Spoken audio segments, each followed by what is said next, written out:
Hello friends, welcome to gate it जिल।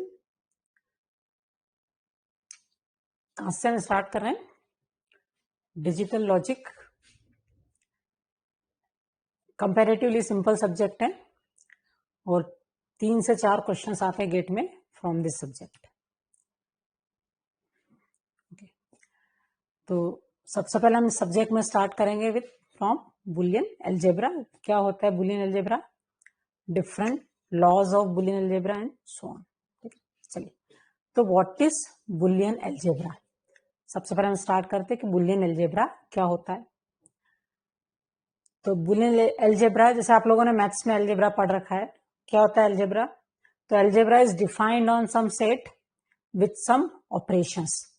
जैसे आपने जो नॉर्मल अलजेब्रा पढ़ रखा है, लीनियर अलजेब्रा, जिसमें plus minus multiplication this are the operations, और सेट में क्या है, सेट ऑफ रियल नंबर्स। तो इसी तरह से व्हाट इज बुलियन अलजेब्रा। तो Boolean algebra is the algebra defined on the set containing two elements 1 and 0. Okay.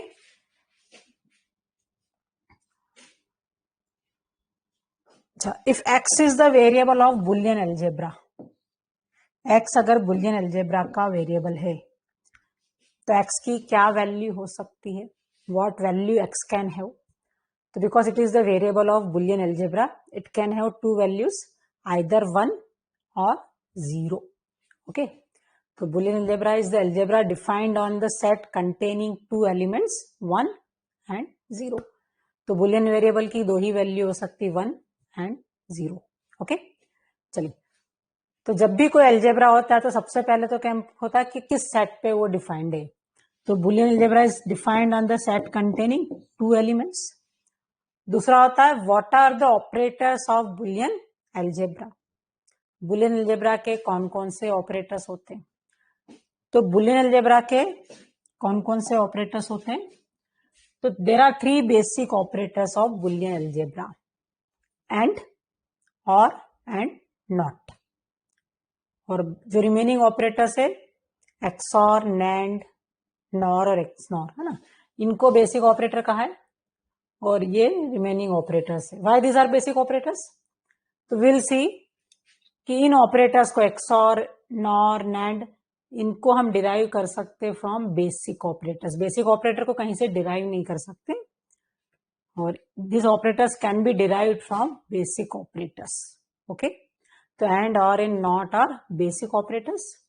And overall कितने ऑपरेटर्स हैं। तो 3 बेसिक ऑपरेटर्स एंड 4 ऑपरेटर्स। तो ओवरऑल 7 ऑपरेटर्स हमारे पास अवेलेबल है इन बुलियन अलजेब्रा। ओके, तो हम एक एक करके ना ऑपरेटर्स की वर्किंग देखते हैं। अच्छा, जब भी हम डिजिटल डिस्कस करते हैं तो एक तो ये ऑपरेटर्स एंड और नॉट को डिस्कस करते हैं, प्लस गेट्स, है ना, हम बात करते हैं अबाउट लॉजिक गेट्स। तो what are the gates. Gates क्या होते हैं। तो gate are the circuits which implements the operator of Boolean algebra. और ऑपरेटर को इंप्लीमेंट करने के लिए आपने एक सर्किट बनाई होगी, उसको हम कहेंगे और गेट।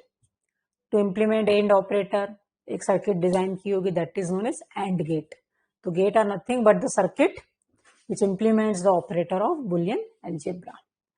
तो हम इन सारे ऑपरेटर्स की वर्किंग देखते हैं, कैसे वर्क करते हैं। तो वेरी फर्स्ट इट इज और ऑपरेटर। तो सबसे पहले हम नॉट से स्टार्ट करते हैं। नॉट को हम कैसे रिप्रेजेंट करते हैं। तो if A is the variable, आपको ए का नॉट, तो either it is bar over A, ये ए का नॉट, या ए कॉम्प्लीमेंट, है ना, बार या कॉम्प्लीमेंट या ए कॉम्प्लीमेंट। तो ये सभी क्या किसको रिप्रेजेंट करते हैं, नॉट। नॉट क्या होगा, नॉट ऑफ 0 क्या होगा, 0 का कॉम्प्लीमेंट कितना, 1। और what is the not of 1, 1 का कॉम्प्लीमेंट कितना, 0। ठीक है, तो नॉट को हम इस तरह से रिप्रेजेंट करते हैं। नॉट को क्या सिंबल है, नॉट गेट क्या होगा। तो नॉट गेट क्या होगा, जो नॉट ऑपरेटर को इंप्लीमेंट करेगा। हर गेट को, हर सर्किट को हमने सिंबॉलिकली रिप्रेजेंट करते हैं, किसी सिंबल से रिप्रेजेंट करते हैं, and this symbol represents not gate. है ना, ट्रायंगल और ट्रायंगल पे बबल, इनपुट में ए तो आउटपुट में आपको क्या मिलेगा, ए का कॉम्प्लीमेंट। इफ ए इज 0 तो आउटपुट विल बी 1 और if A is 1 output will be 0। तो it is not gate and it is a truth table for not. If a is 1 तो a complement, if a is 0 a complement 1 होगा, if a is 1 its complement will be 0। तो very first gate जो हमने discuss किया is not. Not के बाद next आता है हमारा AND. Next operator is AND. If A and B are the variables of Boolean algebra और हमको ए और बी का एंड करना है तो हम सिंपली ए बी लिख सकते हैं विदाउट एनी ऑपरेटर। अगर ए बी लिखा है मतलब इट इज देयर एंडिंग, या फिर you can have dot A dot B, ये भी क्या रिप्रेजेंट कर रहा है, देयर एंड। तो ए डॉट बी या simply A B is AND. ANDing का क्या रिजल्ट होगा, 0 और 0 का एंड होगा, what will be the result, 0.0 will be 0, 0.1 again 0, 1.0 0। Ending का रिजल्ट 1 कब होता है, तो एंडिंग का रिजल्ट 1 तभी होगा जब बोथ आर 1, 1.1 इज 1। ओके, तो ये हमारा एंड है। एंड को सिंबॉलिकली हम इस साइन से रिप्रेजेंट करते हैं, ये हमारा एंड गेट है ना। ए और बी इनपुट में है तो आउटपुट में एक्स, एक्स क्या होगा, ए डॉट बी या सिंपली ए बी। ओके, और it is the truth table of AND. When both A and B are 0 0 output of AND is 0, 0 1 पे भी 0, 1 0 पे भी 0। When both input are 1 1 output will be 1। Okay, तो ये हमारा and gate. And से ही derive होता है next is NAND gate, NAND NOT of AND. वैसे भी डिजिटल में कहीं हमने बबल लगा दिया ना, बबल क्या रिप्रेजेंट करता है, नॉट। ये एंड है, एंड के आगे बबल मतलब not of and, not of AND is NAND. Okay, NAND को आप कैसे रिप्रेजेंट करते हो, तो ये ए और बी का एंड या simply A B, A dot B, इस पे बार लगा दिया तो इट इज नैंड। तो नैंड को हम एल्जेब्रिकली कैसे रिप्रेजेंट करते हैं, A B whole bar. Symbolically तो आपको क्लियर ही है कि एंड पे bubble, bubble on and represent NAND gate. अब what is the truth table of NAND, तो ऑब्वियसली जब जब एंड का आउटपुट 0 होगा नैंड विल बी 1। तो when both A and B are 0 0 तो 0 और 0 का एंड 0 तो उसका कॉम्प्लीमेंट कितना होगा, 1। तो 1 both A and B are 0 0 output of NAND will be 1। Okay, 0 1 पे भी क्या होगा, 0 और 1 का एंड 0 उसका कॉम्प्लीमेंट 1। तो 0 और 1 का एंड 0 इट्स कॉम्प्लीमेंट इज 1। फिर 1 0 पे भी सेम यही होगा कि 1 और 0 का एंड 0 उसका कॉम्प्लीमेंट 1। तो नैंड का आउटपुट 0 कब होगा, तो when both A and B are 1 1 तो result of AND will be 1, तो नैंड कितना होगा, 0। तो फर्स्ट ऑपरेटर हमने नॉट देखा, फिर AND, from AND we derive NAND. अब नेक्स्ट ऑपरेटर है और का रिजल्ट 1 कब होता है, तो इधर कोई भी एक 1 होगा। और को कैसे रिप्रेजेंट करते हैं, ए प्लस बी, प्लस क्या रिप्रेजेंट करता है, ORing. If both A and B are 0 0 what is A plus B, A or B, तो दोनों 0 है तो ऑरिंग का रिजल्ट 0 होगा। दोनों में से एक भी 1 है, 0 plus 1 is 1, 1 plus 0 is 1, 1 plus 1 is 1, है ना। तो ऑरिंग का रिजल्ट 0 तभी होगा व्हेन बोथ आर 0। कोई भी एक 1 है तो रिजल्ट ऑफ और इज 1, और we use this symbol to represent OR gate. A B input में दिया तो आउटपुट में what you will get, A plus B. ठीक है, और से क्या डिराइव हुआ, nor, not of or. A plus B is or, तो A plus B whole bar complement of और इज नॉर। नॉर को सिंबॉलिकली आप है ना, ये और है और पे बबल, और का कॉम्प्लीमेंट है ना, बबल रिप्रेजेंट कॉम्प्लीमेंट, तो कॉम्प्लीमेंट ऑफ और इज नॉर। और डेफिनेटली मेरा आपसे क्वेश्चन है, when both A and B are 0 0, what is the output of NOR? If both the inputs of NOR is 0, तो आउटपुट क्या होगा? तो दोनों इनपुट 0 है तो नॉर और का आउटपुट 0, तो output of nor will be 1। Okay, चलो, तो नॉर क्लियर, आई होप। जब जब और 0 नॉर 1, और whenever or is 1 NOR will be 0। Complement of और is NOR. After NOR next is XOR. XOR is exclusive or. If both the inputs are exclusive or में दोनों में से कोई एक 1 होगा, then only output will be 1। Exclusively एक को 1 होना चाहिए। If both are 0, both inputs are 0, तो what will be the output? तो दोनों इनपुट 0 है तो भी एक्सऑर का output 0, and when both the inputs are 1 1, then also output is 0।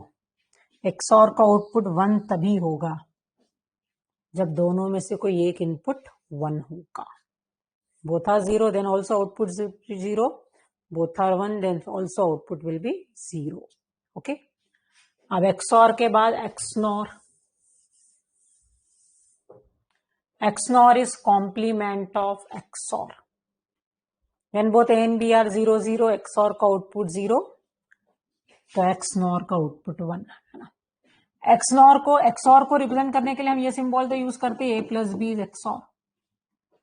और एक्सनॉर क्या होगा? एक्सऑर का कॉम्प्लीमेंट, तो ये तो आप यूज करेंगे ही एक, है ना। ये एक्सनॉर को रिप्रेजेंट तो करता ही है। कुछ बुक्स में एक्सनॉर के लिए हम एडिशनल सिंबल भी यूज करते हैं। इन प्लेस ऑफ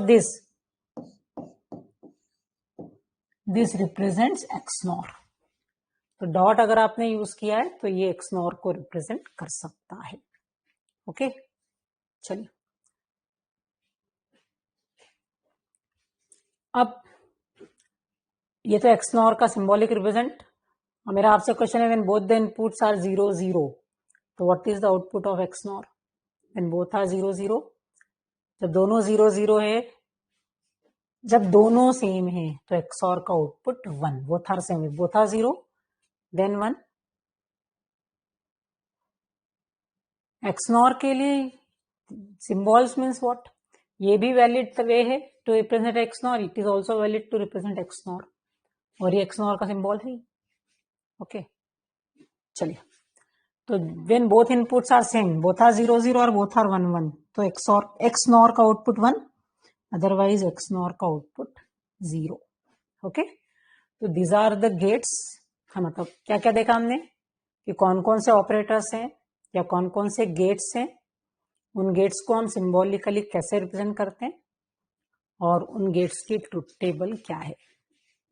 यहां हमने डिस्कस किया है 2 इनपुट गेट्स। क्या सारे गेट 2 ही इनपुट एक्सेप्ट करते हैं? तो विल से कि नो 3 इनपुट एंड गेट भी होता है, 4 इनपुट भी हो सकता है। तो we can have multiple input gates, है। जरूरी नहीं कि आपके पास 2 इनपुट्स ही हो। यहाँ पे ए बी के ना एंड का 2 इनपुट है, और के 2 इनपुट है, सभी गेट के 2 इनपुट्स हैं। तो इट इज नॉट नेसेसरली कि आपके पास 2 ही इनपुट हो, you can have multiple input gates also. चलिए, तो इनमें किसी को डाउट है? Any doubt in this operators, gates and their truth table? करें फर्दर कंटिन्यू? चलिए, तो this are the operators of Boolean algebra. अब नेक्स्ट हम डिस्कस करें different laws of Boolean algebra. Okay,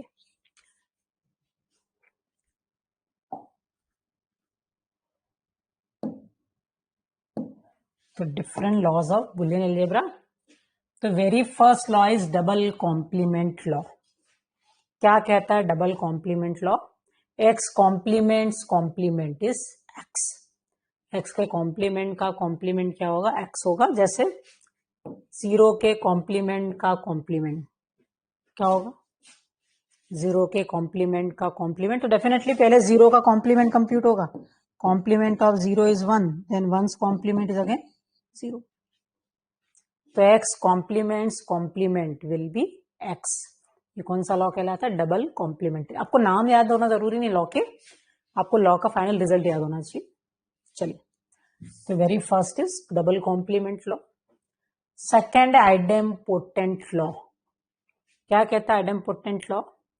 x dot x is simply x, है ना, 0.0 is 0, 1.1 is 1, तो x is 0 तो 0.00 आएगा, x इज 1 तो 1.1 इज 1, तो x dot x is x।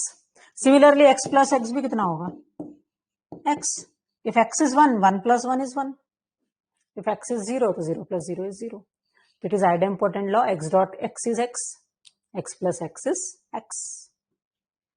After idempotent law, next is identity law. क्या कहता है identity law? x plus 0 क्या होगा? x, है ना? Why? x plus 0 है। First identity law कहता है x plus 0 is x. क्यों? If x is 0, 0 plus 0 is 0. If x is 1, 0 plus 1 is 1, तो x plus 0 is x. Similarly, x dot 1 क्या होगा? x. If x is 0, 0 dot 1 is 0. If x is 1, 1 dot 1 is 1. तो x plus 0 is x and x dot 1 is x. ये हमारा identity law है। Identity के reverse कौन सा है? Domination law. क्या कहता है domination law? Obviously x plus 1 कितना होगा? What is x plus 1? It is 1। x is 0 तो 0 प्लस 1 भी 1 होगा, और x is 1 then 1 plus 1 is also 1, तो x plus 1 is 1। What is x dot 0? तो ऑब्वियसली एंड का एक ऑपरेंड 0 है, तो रिजल्ट कितना होगा? 0, तो x plus 1 is 1 and x dot 0 is 0। ये हमारा कौन सा लॉ हो गया? Domination law. Okay, after that it is commutative law. Commutative law क्या कहता है? AND N OR commutative. Commutative क्या कहता है? x dot y equal to y dot x, a plus b equal to b plus a। कौन सा हो गया? कम्यूटेटिव। आप किसी भी ऑर्डर में करेंगे ऑपरेशन, रिजल्ट ऑफ ऑपरेंड को आप चेंज कर दीजिए, a प्लस बी की जगह b प्लस a कर दीजिए, और रिजल्ट में कोई चेंज नहीं आएगा। तो plus and dot are commutative. उसके बाद नेक्स्ट लॉ कौन सा है? एसोसिएटिव। एसोसिएटिव क्या कहता है कि अगर मोर देन वन वेरिएबल का आपको ऑरिंग करना है, 3 से 3 वेरिएबल की ऑरिंग करनी है, तो एसोसिएटिव क्या कहता है कि किसी भी ऑर्डर में ऑरिंग करेंगे रिजल्ट विल रिमेन सेम, है ना।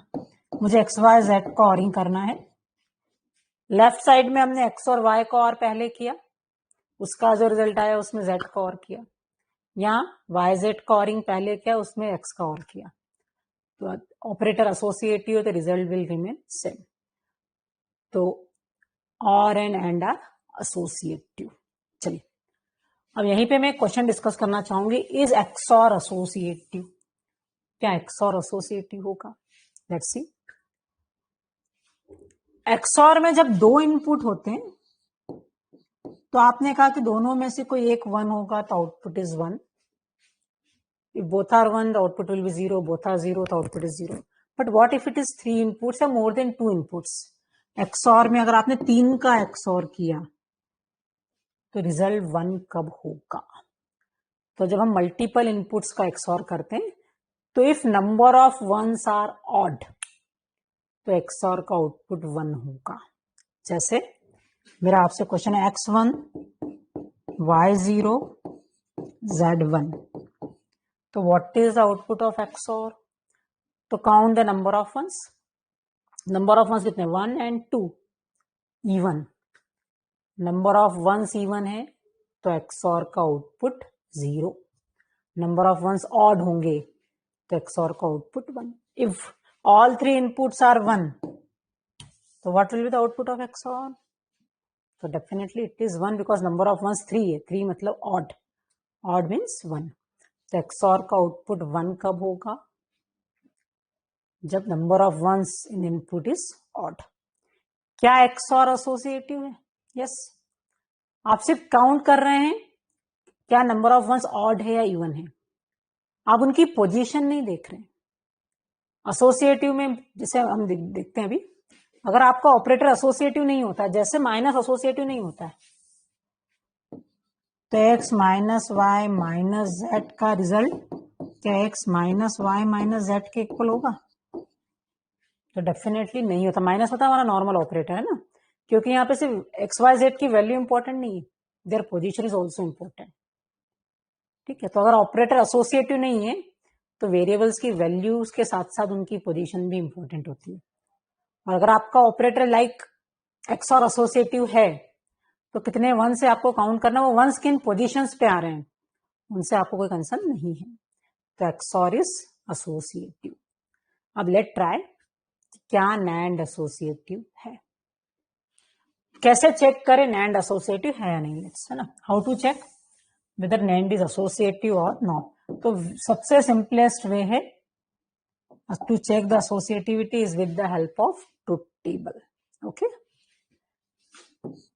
एसोसिएटिव चेक करने के लिए 3 वेरिएबल्स आर रिक्वायर्ड। मैं चेक कर रही हूं whether NAND is associative or not. आपको 3 वेरिएबल्स है ना, एसोसिएटिव प्रॉपर्टी कब इंपॉर्टेंट होती है? जब मोर देन 3 और more than 3 variables are there.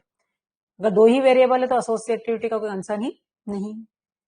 आपको एबीसी का नैंड करना है, तो पहले आपने AB का नैंड किया, उसमें जो रिजल्ट आया उसमें C का नैंड किया, मतलब AB के नैंड के रिजल्ट में you perform the NAND of C, है ना।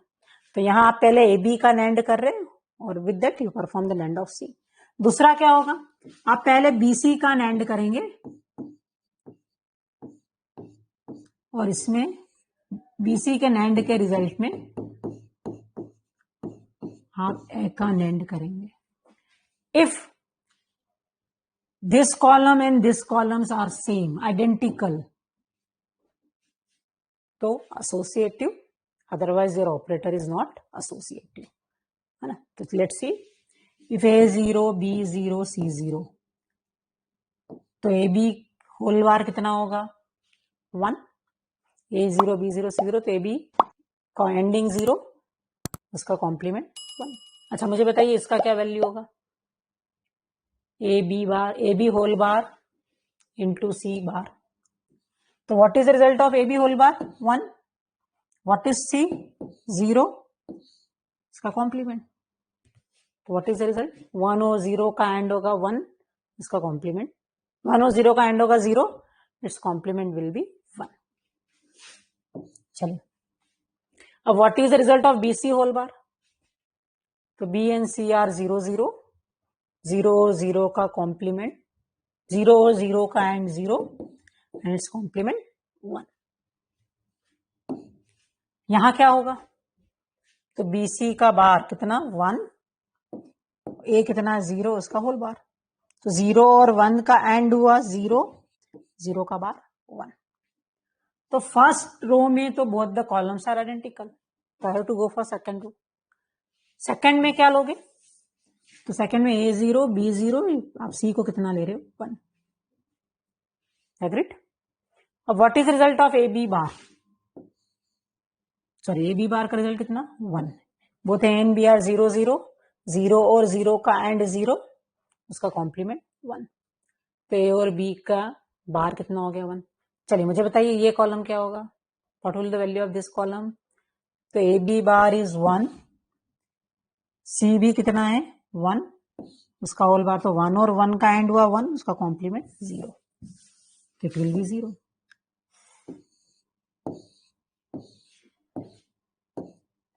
It comes out to be 0। अब ये मुझे बताइए BC होल बार क्या होगा, what is the value of BC whole bar, तो B इज 0, C इज 1, 0 और 1 का एंड हुआ 0, उसका कॉम्प्लीमेंट 1। अच्छा ये रो बताइए क्या वैल्यू होगी, तो इट इज 1। BC बार कितना है 1, ये कितना 0, 0 और 1 का एंड हुआ 0, उसका कॉम्प्लीमेंट 1। तो इसी रो से प्रूव हो गया कि NAND is not associative, because in second row second row में this column and this column are having different values, तो ऑर्डर मैटर कर रहा है ना, सो वैल्यूज मैटर नहीं कर रही है, देयर ऑर्डर मैटर्स। तो क्या प्रूव हुआ कि NAND is not associative. Clear? तो कोई भी ऑपरेटर एसोसिएटिव है या नहीं कैसे चेक करेंगे? With the help of truth table you can check whether they are associative or not. तो NAND जैसे एसोसिएटिव नहीं है, सिमिलर वे में NOR is not also associative. NAND और NOR एसोसिएटिव नहीं है। XOR एसोसिएटिव है। आपको सोचना है about XNOR। As a assignment think about XNOR, find about XNOR कि whether XNOR is associative or not, है ना। चलिए, तो एसोसिएटिव प्रॉपर्टी क्लियर सभी को। आफ्टर एसोसिएटिव नेक्स्ट जो इंपॉर्टेंट लॉ है जो आपको सिंप्लीफिकेशन में फ्रिक्वेंटली हेल्पफुल होता है, इज डिस्ट्रीब्यूटिव। क्या कहता है डिस्ट्रीब्यूटिव लॉ? मैथ्स में आप सभी ने पढ़ रखा है कि क्या पढ़ रखा है आपने कि dot is distributive over plus, multiplication is distributive over addition, है ना। X dot Y plus Z, आप डॉट को एडिशन पे डिस्ट्रीब्यूट कर सकते हो, तो you can write X dot Y plus x dot Z. Distributive property क्या कहती है कि x dot Y plus x dot Z लिखा है तो you can take X common. Left hand side है तो आप राइट लिख सकते हैं, राइट हैंड साइड है तो आप एक्स कॉमन लेके लेफ्ट को लिख सकते हैं। Left and right are equivalent.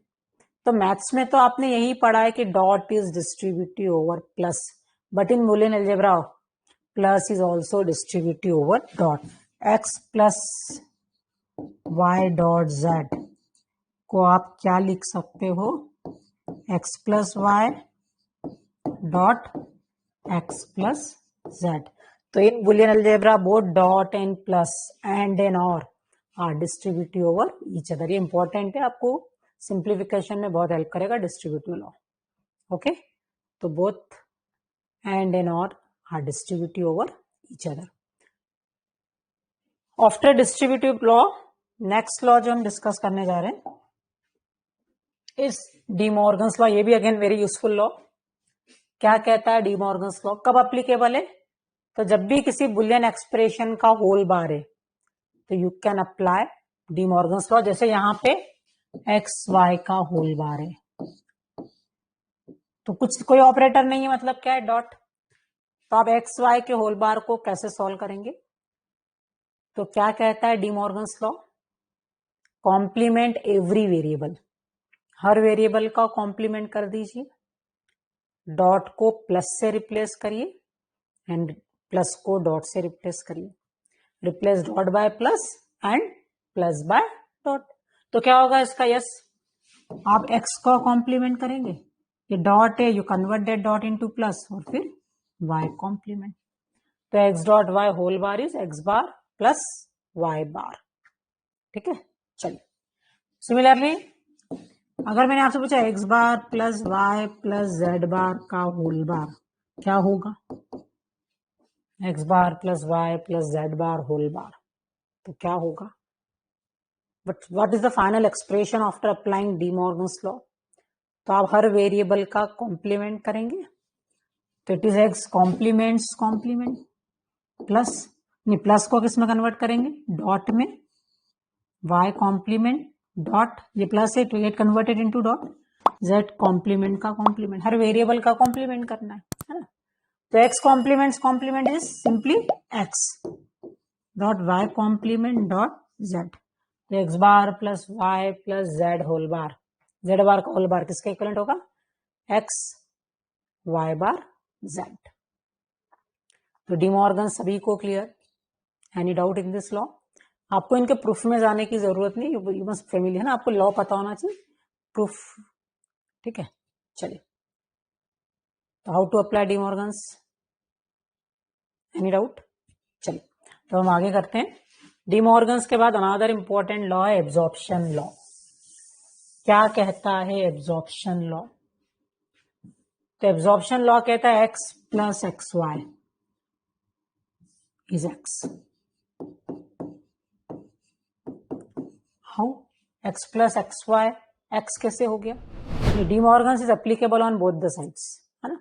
If it is A bar dot B bar, तो you can write it like A plus B whole bar. De Morgan दोनों इक्विवेलेंट है ना, ऐसा है तो you can write like this, if it is तो you can write like this. De Morgan is applicable on both. ठीक है, चलिए. हाँ, तो एब्जॉर्प्शन लॉ क्या कहता है? x plus x y equal to x. कैसे?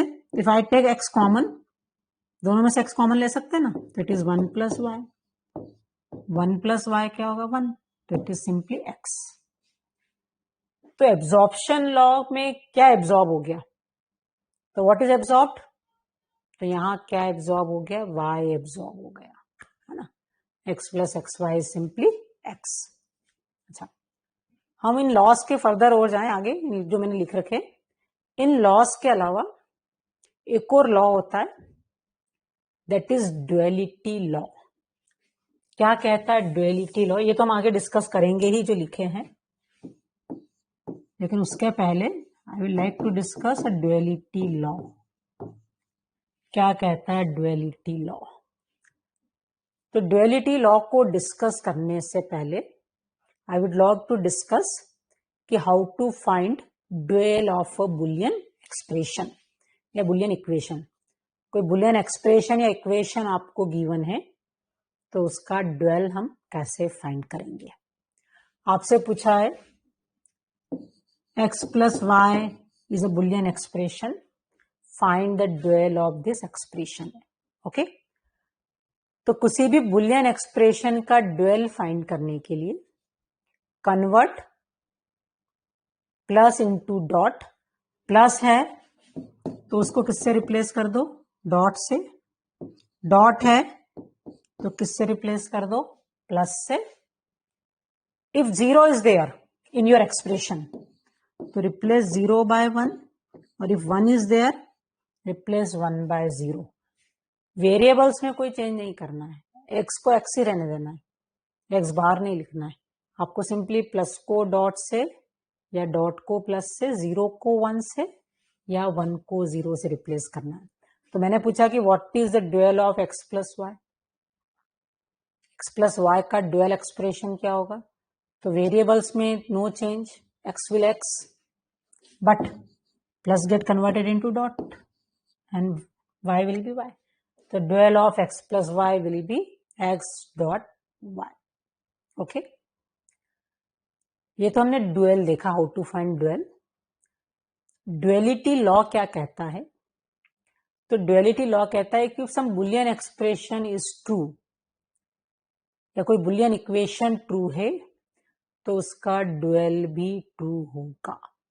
जैसे अभी आपने पढ़ा था x प्लस 1 कितना होता है? 1 होता है ना. ये ट्रू है, ये बुलियन इक्वेशन है जो ट्रू है. इसका ड्यूअल क्या होगा बताइए मुझे, और क्या वो ट्रू है? तो इसका ड्यूअल क्या होगा? x तो x ही रहेगा, plus gate converted into dot, 1 gate converted into 0, तो x डॉट 0 इक्वल टू 0. ये भी ट्रू. तो अगर बुलियन इक्वेशन ट्रू है तो उसका ड्यूअल भी ट्रू होगा. ओके, तो ड्यूअलिटी लॉ क्लियर सभी को? चलिए, ड्यूअलिटी लॉ कहता है कि boolean equation is true then so it's dual. चलिए, अब एब्जॉर्प्शन लॉ हमने क्या देखा था? x plus x bar Y, sorry x plus x Y, ये simply x plus x Y simply x. ये ट्रू है ना, ये ट्रू है, तो it's dual will also true. तो इसका ड्यूअल क्या होगा? ये ट्रू है तो इसका ड्यूअल भी ट्रू होगा. तो what will be its dual? तो ये x x ही रहेगा, plus gate converted into dot, और ये डॉट को मैंने, तो x dot x plus Y is x. ओके, चलिए, तो ये भी किसका पार्ट हो गया? Absorption law. x dot x plus Y equal to x.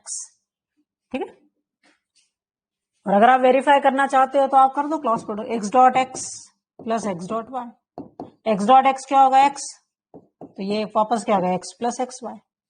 X plus x y is x.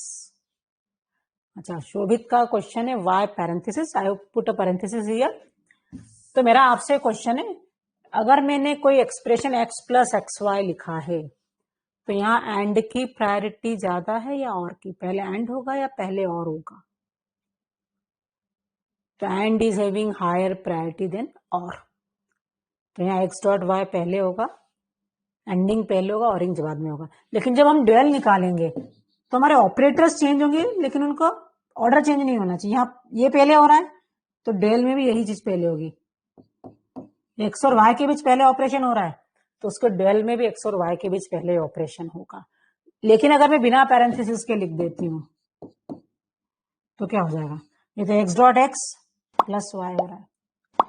Okay, तो आपको एक्स प्लस वाई पहले करना है क्योंकि ओरिजिनल एक्सप्रेशन में एक्स डॉट वाई पहले हो रहा है तो उसके ड्यूअल में एक्स प्लस वाई पहले होगा। तो अगर आप प्लस को पहले करवाना चाहते हैं एंड के कंपेयर में तो you have to put parenthesis. Clear Shobhit? Plus की प्रायोरिटी कम है डॉट से, प्रायोरिटी विल नॉट चेंज। जो ऑपरेटर एक्स और वाई में पहले ऑपरेशन हो रहा है तो उसको ड्यूअल में भी यहाँ एक्स और वाई में ही पहले ऑपरेशन होगा। ओके, क्योंकि यहाँ पे एक्स और वाई की एंडिंग हो रही है तो उसको ड्यूअल में इनकी पहले ऑरिंग होगी, या इनका ऑरिंग पहले हो रहा है बाद में हो रहा है तो ड्यूअल में एंडिंग बाद में होगा। ओके, तो ऑर्डर ऑफ जिन ऑपरेंड्स में ऑपरेशन हो रहा है, यहाँ एक्स और वाई में पहले ऑपरेशन हो रहा है तो उसके ड्यूअल में भी एक्स और वाई में ही पहले ऑपरेशन होना चाहिए। तो I have to put parenthesis. चलिए, तो absorption law clear. After absorption law next is unit property law. क्या कहता है यूनिट प्रॉपर्टी लॉ? तो definitely X plus x bar कितना होगा, 0 या 1? तो if X is 1, 1 plus x bar 0 कितना, 1। इफ एक्स इज 0 तो एक्स बार 1, रिजल्ट 1। तो एक्स और एक्स बार में गारंटेड है कोई एक तो 1 होगा ही, इसलिए एक्स प्लस एक्स बार कितना होगा, 1। तो यही हमारा रूल है कि x plus x bar is 1। और definitely x dot X bar कितना होगा, अच्छा एक्स प्लस एक्स बार ट्रू है तो इसका ड्यूअल भी ट्रू होगा और इसका ड्यूअल क्या हो जाएगा, X dot X bar equal to 0। Okay, तो X plus x bar is 1 and X dot X bar is 0। Okay, true है मतलब ये इक्वेशन ट्रू है ना, ये होल्ड करती है हमेशा। एक्स प्लस एक्स बार 1 है ये, अच्छा मैंने अगर ऐसा लिख दिया एक्स प्लस वाई इज 1, क्या ये ट्रू है? Is it true? No, sometime true sometime false, है ना, it depends on the value of X and Y. ठीक है, ट्रू है मतलब left is always equal to right, left hand side is always equal to right. तो X plus Y equal to 1 ये true नहीं है, it may be true, it may मतलब ये कभी फॉल्स भी हो सकता है। तो इसलिए मैं ये नहीं कहूंगी कि ये इक्वेशन ट्रू है, लेकिन ये ट्रू है, हमेशा सेटिस्फाई होती है। चलिए, अब नेक्स्ट जो इंपॉर्टेंट, अनदर इंपॉर्टेंट मतलब मेरा इंपॉर्टेंट का सेंस है जो आपके क्वेश्चंस में ज्यादा एप्लीकेबल होता है ना। नेक्स्ट है रिडंडेंट लिटरल रूल।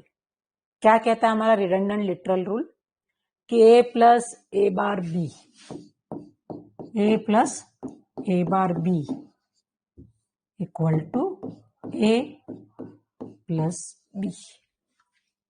यहां वेरिएबल है ए और यहाँ ए का कॉम्प्लीमेंट किसी और टर्म के साथ है, A plus A complement with some other term. तो इसका रिजल्ट क्या होगा, जो ये अदर टर्म के साथ ए कॉम्प्लीमेंट है ये कैंसिल हो जाएगा, रिडंडेंट है, this A complement is redundant.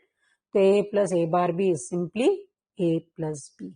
जैसे मैंने आपसे पूछा ए बार प्लस ए बी ये क्या होगा, तो यहाँ ए कॉम्प्लीमेंट है और यहाँ ए, दोनों अपोजिट टर्म होना चाहिए, ये है तो ये कॉम्प्लीमेंट है, तो ये कॉम्प्लीमेंट है और ये ए, तो व्हाट इज रिडंडेंट, ए। जो दूसरी टर्म के साथ बी के साथ जो प्रेजेंट है ये ए रिडंडेंट हो गया, तो it is A bar plus b. Redundant literal rule, literal मतलब एक वेरिएबल, तो यहाँ कौन सा वेरिएबल रिडंडेंट था, ए बार, और यहाँ क्या रिडंडेंट है, ए। ये ट्रू कैसे है, ठीक है, ये तो हमने मान लिया कि रूल है, but how this rule is true. तो A plus A bar B, जैसे हमने पढ़ा ए प्लस बी, है ना, तो आप ये ट्रू कैसे है, तो you know distributive property and you know कि plus is distributive over dot. If A plus B dot C है तो you can write A plus B dot A plus C, ठीक है। तो यहां भी आप क्या अप्लाई करेंगे, डिस्ट्रीब्यूटिव लॉ, तो ए प्लस ए बार भी क्या हो जाएगा, A plus A bar dot A plus B, है ना। ए प्लस ए बार कितना, 1, तो 1 dot A plus B is simply A plus A bar is 1, 1 dot A plus B is simply A plus B, तो इसलिए A plus A bar B is A plus B, ठीक है। तो redundant literal rule clear है, आपको simply याद रखना है A plus A bar B है तो ए बार रिडंडेंट है। हाँ, इसमें भी ड्यूअलिटी एग्जिस्ट करेगा डेफिनेटली। इसका ड्यूअल क्या होगा, ये लिख ही रखा है ना, a dot A bar plus b equal to A plus b था, इसका ड्यूअल ए बी, तो ये हमारा ओरिजिनल थ्योरम, ये इसका ड्यूअल, तो ओरिजिनल ट्रू है तो ड्यूअल भी ट्रू होगा। ड्यूअल तो हमेशा, ड्यूअलिटी तो हमेशा होल्ड करेगी, अगर कोई इक्वेशन ट्रू है तो उसका ड्यूअल हमेशा ही ट्रू होगा, ओके। तो रिडंडेंट लिटरल रूल क्लियर है। अच्छा, मेरा आपसे क्वेश्चन है,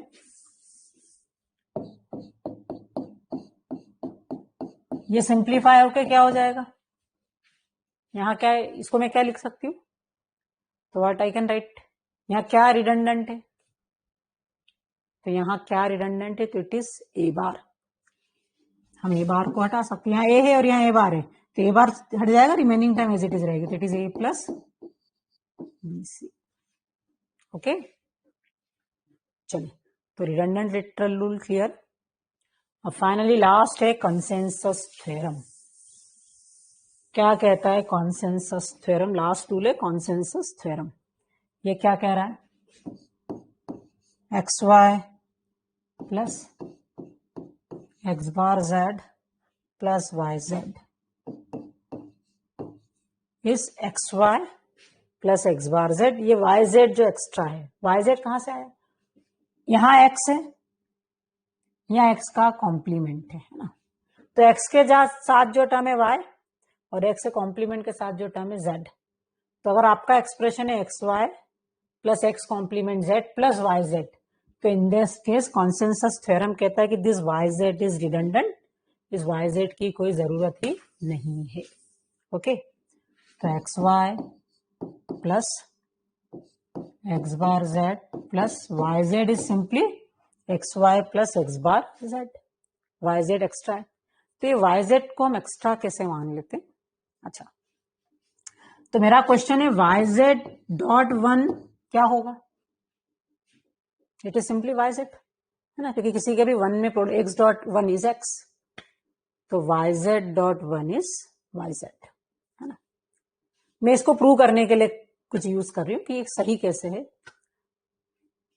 अच्छा, अब एक्स बार डॉट एक्स कितना होता है, y Z is y Z dot 1 and it is 1 is x bar plus x, सही है ना। तो आप वाई जेड को क्या लिख दो, Y Z dot X bar, तो वाई जेड को मैं लिख सकती हूँ Y Z dot X bar plus X, agreed everyone, yes.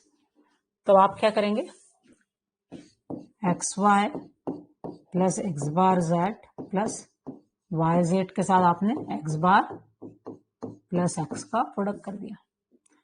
अब आप डिस्ट्रीब्यूटिव प्रॉपर्टी लगा दीजिए, तो x Y plus x bar Z plus x bar Y Z plus x y Z, ठीक है ना, डिस्ट्रीब्यूट मैंने इनको प्रोडक्ट कर दिया, तो एक्स बार वाई जेड और x y z. Any doubt? अब आप क्या करेंगे, एक्स वाई और एक्स वाई जेड में से आप क्या कॉमन ले लेंगे, x y from first and last term I am taking x y common. तो एक्स वाई कॉमन लिया तो क्या बचा अंदर, 1 प्लस जेड। फर्स्ट और लास्ट टर्म है ना, first term x y, last term x y z है, तो I take common X Y, तो it is 1 plus Z. Similarly इन दोनों टर्म में से क्या कॉमन ले सकती हूँ, एक्स बार जेड, तो अंदर क्या बचा, 1 प्लस वाई। Agreed everyone? तो 1 प्लस जेड कितना होगा, 1, और 1 प्लस वाई वो भी कितना होगा, 1। तो x y dot 1 is x Y plus x bar z dot 1 is x bar z. तो जो आपका एक्सप्रेशन था x Y plus x bar Z plus Y z, किस में रिड्यूस हो गया, x Y plus x bar z. Clear? इसमें किसी को डाउट? तो यही हमारा कॉन्सेंसस थ्योरम है कि x Y plus x bar Z plus Y Z is simply x Y plus x bar z. So these are the different theorems of Boolean algebra. How plus is distributive over dot, ये proof नहीं हो रहा है, तो आप proof चाहते हैं, इसे प्रूफ नहीं होगा, ये पोस्टुलेट से इनको आपको मानना ही है कि ऐसा होता है। ओके, और प्रूफ के लिए आप दोनों की ट्रुथ टेबल बनाएंगे। सिंपल प्रूव करने के लिए आप क्या करेंगे, ट्रुथ टेबल बनाएंगे। अगर आप प्रूव करना चाहते हैं कि x dot Y plus z x plus y dot z equal to x plus y dot x plus z, अब इनका क्वेश्चन है कि प्रूफ नहीं हो रहा, तो प्रूफ कैसे होगा, दोनों की ट्रुथ टेबल बनाओ, दोनों की ट्रुथ टेबल सेम आएगी। ओके, सबसे बेस्ट वे प्रूव करने का with the help of truth table. तो शोभित का क्वेश्चन था डिस्ट्रीब्यूटिव कैसे प्रूव करना, तो अलजेब्रिकली नहीं होगा, वो ट्रुथ टेबल की हेल्प से ही होगा। ठीक है, चलिए, तो ये थ्योरम्स आपको क्लियर है। चलिए, तो अब इन थ्योरम्स को कहां अप्लाई करना, तो इन थ्योरम्स को हम अप्लाई करते हैं for simplification of Boolean expressions.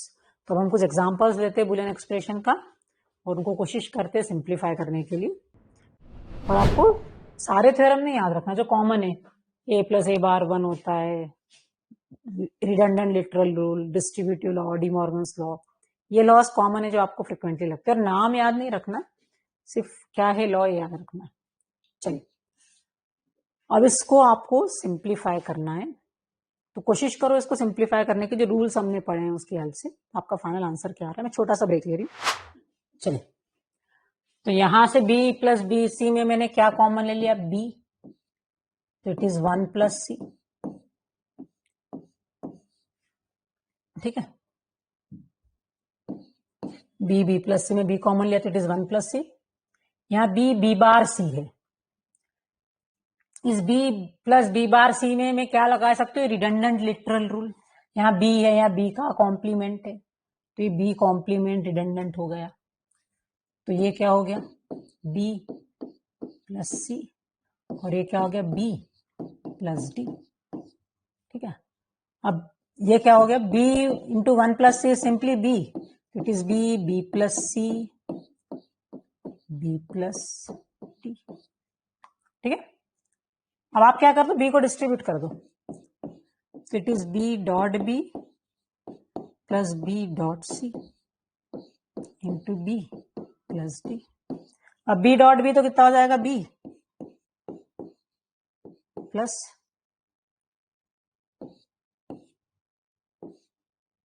b dot c into b plus d. अब यहां से क्या कॉमन आ गया, b, तो b 1 plus c into b plus d. अब b 1 plus C is simply b, तो it is b plus d. अब क्या होगा, it is b dot b plus b dot d. b dot b is b, plus b dot d. So I can take b common. So it is b 1 plus d. So b 1 plus d is simply 1 plus d is 1 b. So this expression simplifies to what? b. Clear है step सभी को? कुछ लोगों का answer बहुत जल्दी भी आ गया होगा, कुछ स्टेप्स अननेसेसरी थी, लेकिन ठीक है, मैं सबसे सिंपलेस्ट वे, सबसे इजीएस्ट अंडर समझने के पॉइंट ऑफ व्यू से सबसे सिंपलेस्ट है कि यहां मैंने b कॉमन लिया फर्स्ट एक्सप्रेशन में, यहां पे रिडंडेंट लिटरल रूल अप्लाई करे, b plus t as it is रहने दिया, 1 प्लस सी इज 1, तो ये b into B plus c into B plus D. अभी b इंटू बी प्लस सी में मैंने b को मल्टीप्लाई कर दिया, डिस्ट्रीब्यूट कर दिया, तो it is b dot B plus b dot सी. ठीक है, any doubt? This expression simplifies to what? तो this expression simplifies to b. Okay, चलिए अब नेक्स्ट आप ट्राई करेंगे. आपको सिंप्लीफाई करना है ab plus B C plus B bar C. ab plus B C plus B bar C. ये तो बहुत सिंपल है, ज्यादा सिंप्लीफिकेशन नहीं होगा इसमें.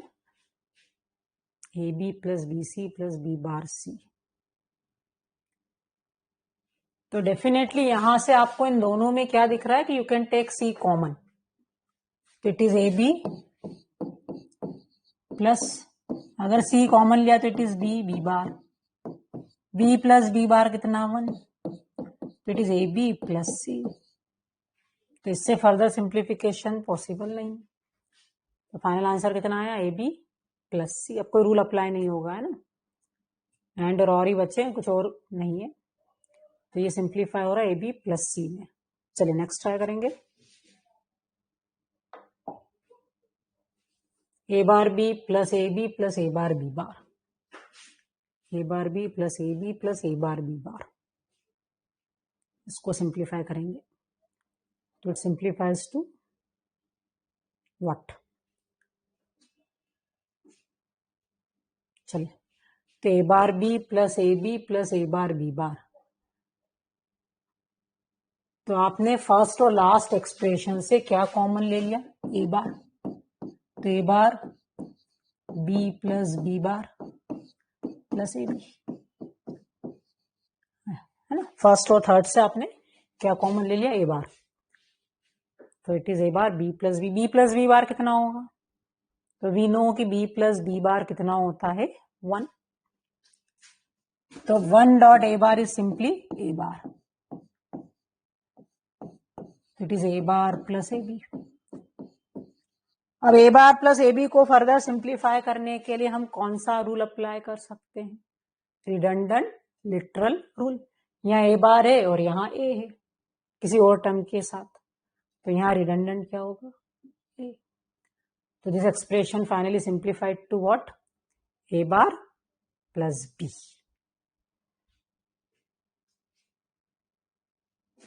हाँ, कुछ भी रूल अप्लाई करो, फाइनल सिंप्लीफाइड आंसर तो यही आएगा. ओके. हाँ, कभी कभी मल्टीपल सिंप्लीफाइड आंसर भी हो सकते हैं. इन दैट केस गेट में सभी आंसर सही होंगे, but in most of the cases you will get one simplified answer. और फिर मैं कह रही हूं कि ये रूल्स आपको पता होना चाहिए, लेकिन गेट में अगर सिंप्लीफिकेशन के लिए आता है तो आपको ये सब नहीं करना है. आपको सिंप्लीफाई करना है विद द हेल्प ऑफ केमेप. ये रूल्स अप्लाई नहीं करने, लेकिन अभी रूल्स की थोड़ी प्रैक्टिस हो जाए, कुछ याद हो जाए आपको, इसलिए मैं. और रूल्स अगर याद है तो कभी केमेप बनाना, उसको सॉल्व करना टाइम कंज्यूमिंग हो सकता है. ये छोटा सा एक्सप्रेशन है, या आप रूल की हेल्प से भी सॉल्व कर सकते हो. तो रूल्स आपको आने चाहिए, अप्लाई करना नहीं करना वो हम बाद में देखेंगे. You should know rules. और सिंप्लीफिकेशन का सबसे सिंपल वे होता है with the help of Karnaugh map. Okay. तो केमेप के बाद आपको वरी नहीं होना कि इससे सिंप्लीफाई तो नहीं हो सकता ना. ये भी मैंने कह दिया फाइनल सिंप्लीफाइड एक्सप्रेशन, लेकिन आपको ये भी तो डाउट हो सकता था कि इससे सिंप्लीफाई होगा कि नहीं होगा, ये कैसे पता चलेगा? तो केमेप से ultimately you will gate simplified answer. उससे ज्यादा फर्दर सिंप्लीफिकेशन पॉसिबल नहीं होगा. तो ये लॉज आपको आने चाहिए, इसलिए हम डिस्कस कर रहे हैं. बट सिंप्लीफिकेशन आप in place of laws you will prefer K map. क्या होता है केमेप वो नेक्स्ट हम डिस्कस करेंगे. But before that simplify this. What is the answer? ये तो बहुत सिंपल दिख रहा है.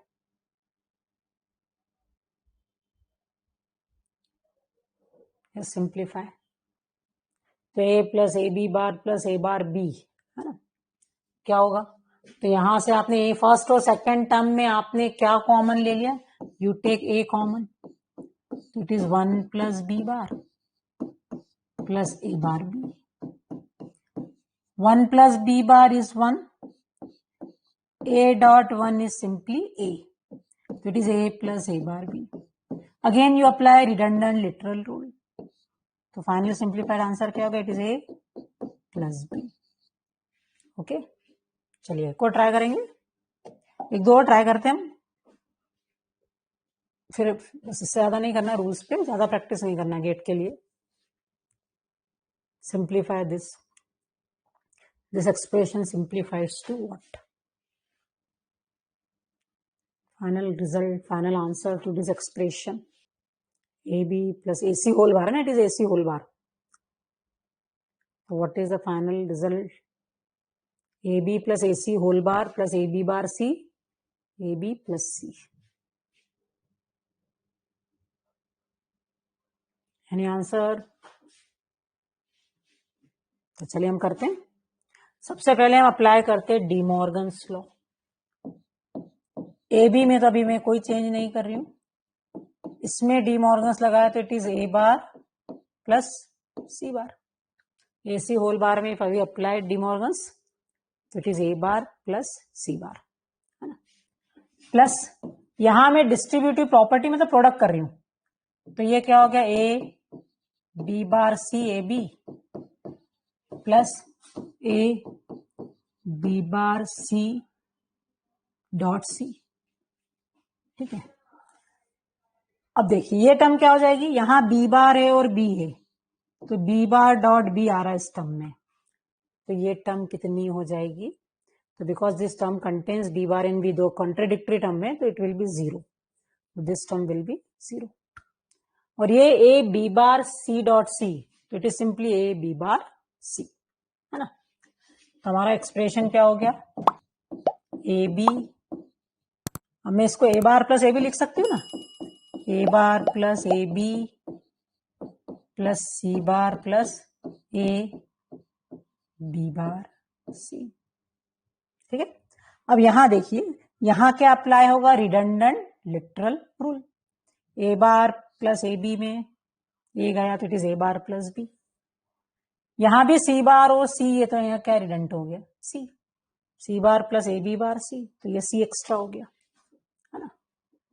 तो दो जगह आपने रिडंडेंट लिटरल रूल लगाया और your expression will be A bar plus B, B bar नहीं plus B plus C bar plus A B bar. अब यहां देखिए, यहां और यहां भी क्या लग सकता है? Redundant literal rule. A bar है और ये ए है फर्स्ट और लास्ट टर्म में, A bar plus A B bar, तो यहां क्या रिडंडेंट हो जाएगा? ए. सेम रूल है ना, तो क्या हो जाएगा? A bar plus B plus C bar plus B bar. Okay, और यहां बी प्लस बी बार आ गया. बी प्लस बी बार कितना हो गया? 1. तो it is 1 plus A bar plus C bar. 1 plus something कितना होगा? 1. 1 plus something is 1. 1 plus A bar is 1. 1 plus C bar is 1. It is 1. So this expression finally simplified to what? 1. Agreed everyone? कोई किसी step में doubt? किसी को भी कोई doubt? इस एक्सप्रेशन का फाइनल सिंप्लीफाइड रिजल्ट कितना आया? 1. ओके, चलिए, तो ठीक है, ये हमने रूल्स डिस्कस किए और we have discuss the application of that rules. अब जो नेक्स्ट हम डिस्कस कर रहे हैं, अभी सिंप्लीफिकेशन नहीं डिस्कस कर रही हूं, पहले we are going to discuss different forms of a Boolean expression. Boolean expression को लिखने के different forms. Okay, different ways, different forms to write the Boolean expression. अच्छा, सपोज हमारा एक बुलियन एक्सप्रेशन है A B plus B c. ठीक है, it is the Boolean expression of how many variables. इस एक्सप्रेशन में कितने वेरिएबल्स है? तो इस एक्सप्रेशन में there are 3 variables A, B and सी। अच्छा, मेरा आपसे क्वेश्चन है, अच्छा ए और बी और सी की क्या वैल्यू हो सकती है? तो they can have value either 1 और 0। तो मेरा क्वेश्चन है कि if I put A1, B1 and C0, इस बुलियन एक्सप्रेशन का रिजल्ट क्या होगा? What is the value of this Boolean expression? तो if A is 1, B is 1, तो 1.1 प्लस 1.0, 1.1 इज 1, 1 प्लस 0 कितना आएगा? 1। ठीक है, अगर एबीसी की कुछ वैल्यूज रखी है तो I will get some value in the result. तो every Boolean function, sorry every Boolean expression is a Boolean function. मैं बुलियन एक्सप्रेशन यूज करूं या बुलियन फंक्शन वर्ड यूज करूं, एक ही बात है। क्यों फंक्शन? फंक्शन क्या होता है? अगर जैसे f of x equal to x plus 1 एक फंक्शन है ना, आपने डिस्क्रीट में पढ़ा होगा, मैथ्स में पढ़ा होगा। फंक्शन क्यों कहते हैं? If you put some value of x, x1 रखा तो आपको एक रिजल्ट मिलना ही है। तो x की कोई भी वैल्यू के लिए you will get some result, है ना। तो इसको हम फंक्शन कहते हैं। मेरा आपसे क्वेश्चन है,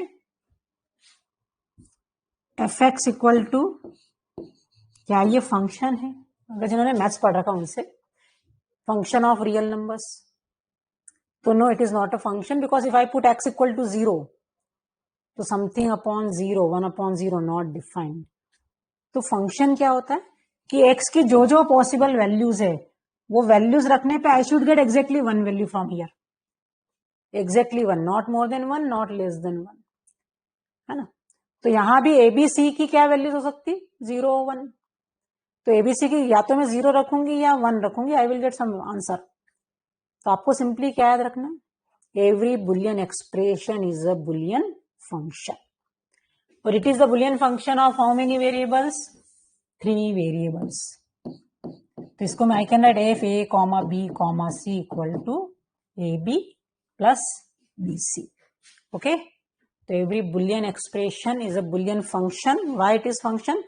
आप एबीसी की कुछ भी मतलब हम बुलियन अलजेब्रा डिस्कस करें तो हम एबीसी की 1 या 0 कोई वैल्यू रख सकते हैं, और हमने एबीसी की 1 या 0 में से कुछ भी वैल्यू रखी, आई विल गेट अनदर ना वैल्यू।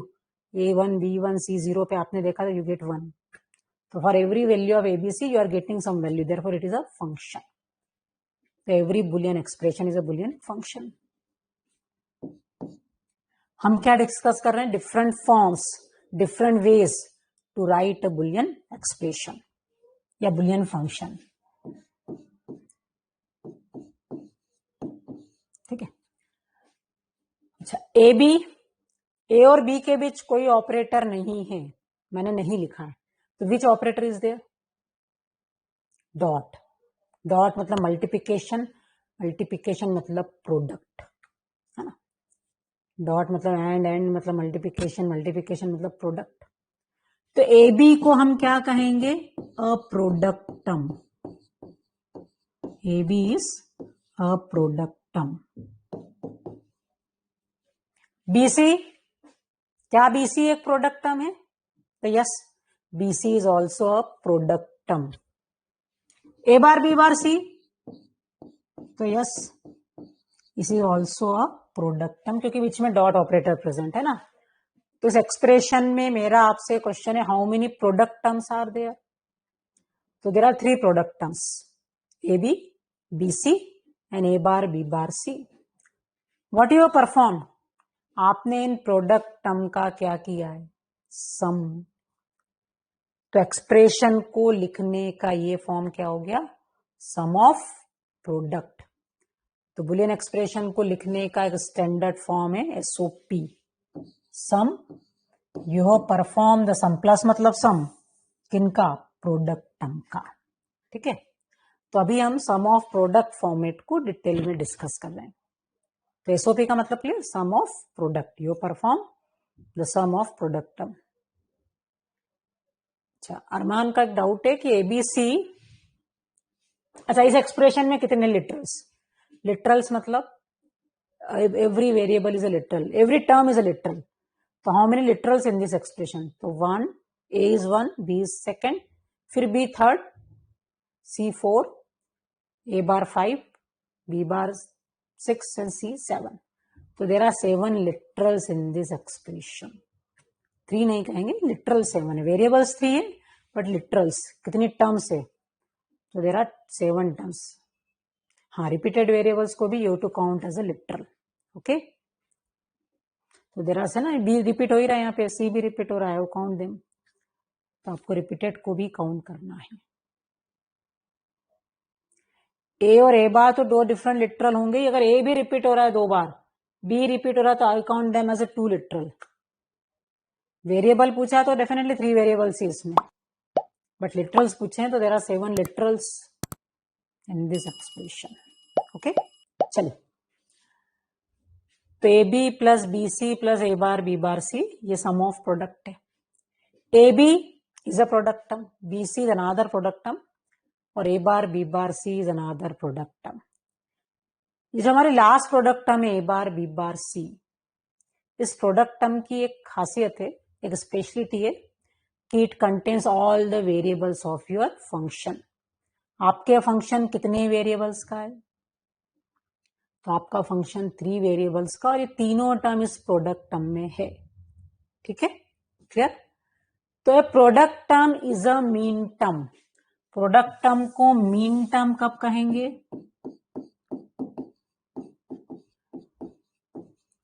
तो product term is a mean term if it contains all the variables of a function.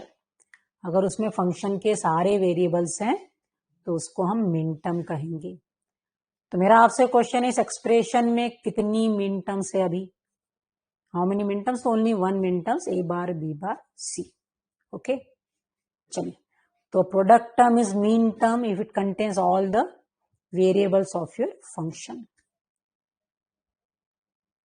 we represent every minterm by a number. एक डेसिमल या बाइनरी नंबर से हम हर minterm को represent करते हैं. तो आपसे पूछा क्या, मीन टर्म ए बार बी बार सी के इक्विवेलेंट डेसिमल नंबर बताइए. तो किसी भी मीन टर्म के इक्विवेलेंट नंबर हम कैसे फाइंड करते हैं? तो मीन टर्म का कन्वेंशन है कि वेरिएबल अगर कॉम्प्लीमेंटेड फॉर्म में है तो उसकी वैल्यू को कितना लेना है? 0. ये इंपॉर्टेंट है, याद रखना, आपको बहुत जगह काम आएगा. अगर मिन टर्म है आपकी और वेरिएबल कॉम्प्लीमेंटेड फॉर्म में है, मिन टर्म या प्रोडक्ट टर्म जो भी है, अगर वेरिएबल कॉम्प्लीमेंटेड फॉर्म में है तो उसकी वैल्यू कितनी अज्यूम करनी है? 0. तो ए बार मतलब A is 0, B bar means B कितना होगा? 0, सी 1. अब 0 0 1 इन बाइनरी, डेसिमल में क्या होगा? 1. तो मीन टर्म 0 ए बार बी बार सी किस नंबर को रिप्रेजेंट कर रही है? तो इट रिप्रेजेंट्स द नंबर 1, है ना. चलिए, लेकिन मुझे डाउट है, ये 3 वेरिएबल है, मुझे सी ए को ही पहले थोड़ी लिखना है. I can write it like C A bar B bar, लिख सकती हूँ ना, because and is associative and commutative. If I change the relative order कोई फर्क नहीं पड़ेगा. But if I like same term as A C A bar B bar, तो अब क्या होगा? C1, C is complimented form में नहीं है तो C की वैल्यू 1, A पे बार है देयरफॉर A की वैल्यू 0. अब ये तो 1 डबल 0 होगा, इट इज 4. तब यही मिन टर्म 1 है या ये मिन टर्म 4 है? या 3 को अरेंज करने के लिए मेरे पास फैक्टोरियल 3 6 डिफरेंट वेज है, तो I will gate 6 different numbers. 2 तो आपको ही शो कर दी. अगर इसको मैं A बार C B बार लिखती तो 0 1 0, इट इज 2. तो क्या सही है, ये 1 है या 4 है या 2 है? किस वेरिएबल को पहले लिखना? तो आपके फंक्शन का मोस्ट सिग्निफिकेंट वेरिएबल क्या दिख रहा है? आपने सबसे पहले किसको लिखा है? ए, फिर बी, फिर सी. तो most significant MSB means most significant bits की पोजीशन पे ए को रखना है, उसके बाद बी को रखना है, उसके बाद सी को रखना है. तो मेरा क्वेश्चन इन तीनों में से कौन सा वैलिड होगा? 1, 4 या 2? तो कौन सा वैलिड है? 1, क्योंकि ए को पहले रखना है, फिर बी को, फिर सी को. तो A bar B bar C ये मिन टर्म किस नंबर को रिप्रेजेंट कर रही है? तो this min term represents the number 1. Okay, चलिए देन अच्छा, मैंने अगर आपसे पूछा ये मिन टर्म किस नंबर को रिप्रेजेंट करती है? This min term represent which number? This min term represent, तो A, should I take A as a 1 या ए एज अ 0? ए की वैल्यू 1 ले या 0 ले? तो ए पे कॉम्प्लीमेंट नहीं है, ए कॉम्प्लीमेंटेड फॉर्म में नहीं है, तो इसकी वैल्यू कितनी लेनी है? 1. बी भी कॉम्प्लीमेंटेड नहीं, टेक बी एज 1. सी कॉम्प्लीमेंटेड है, take C as 0. 1 1 0, that is 6. So every minterm represents some number. Clear? तो किसी मिनटर्म के करस्पॉन्डिंग नंबर कैसे फाइंड करना, क्लियर सभी को? ओके, अभी ये मेरा एक्सप्रेशन सम ऑफ प्रोडक्ट है, लेकिन आपसे कहा convert this expression into sum of minterms. इस सम ऑफ प्रोडक्ट एक्सप्रेशन को हमको सम ऑफ मिनटर्म्स में कन्वर्ट करना है. ओके, क्या हम कर सकते हैं? तो yes, we can convert every sum of product expression as a sum of minterms. कैसे? चलिए, अब यहां पे ए बी के साथ कौन सा वेरिएबल मिसिंग है? Which variable is missing with B? It is C. तो आप यहां पे क्या प्रोडक्ट कर दो? सी बार प्लस सी, क्योंकि मिनटर्म में सारे वेरिएबल्स होते हैं. यहां सी मिसिंग है, तो आप सी बार प्लस सी को प्रोडक्ट कर दो. सी बार प्लस सी 1 होता है. आपने किसी का 1 में प्रोडक्ट में 1 भी किया, तो A B dot 1 is simply A B. तो आपने ए बी के साथ सी मिसिंग था, तो ये मल्टीप्लाई सी बार प्लस सी. बीसी के साथ क्या मिसिंग है? ए. तो you multiply A bar plus A with BC. और ये तो ऑलरेडी मिन टर्म है, तो आपको कुछ करने की जरूरत ही नहीं है. ओके, तो अब ये क्या हो गया? ए बी सी बार प्लस ए बी सी प्लस ए बार बी सी प्लस ए बी सी प्लस ए bar B bar C. Agreed everyone? Any doubt? चलिए, अब मुझे बताइए ए बी सी बार कौन सी मिनटर्म है? ए बी सी बार 1 1 0. A1 क्योंकि ए पे कॉम्प्लीमेंट नहीं है, बी पे भी कॉम्प्लीमेंट नहीं है, तो B1 और C 0. तो इट इज 6. ये कौन सी मिनटर्म है? A1 B1 C1, it is 7. Next A bar B C क्या है ये?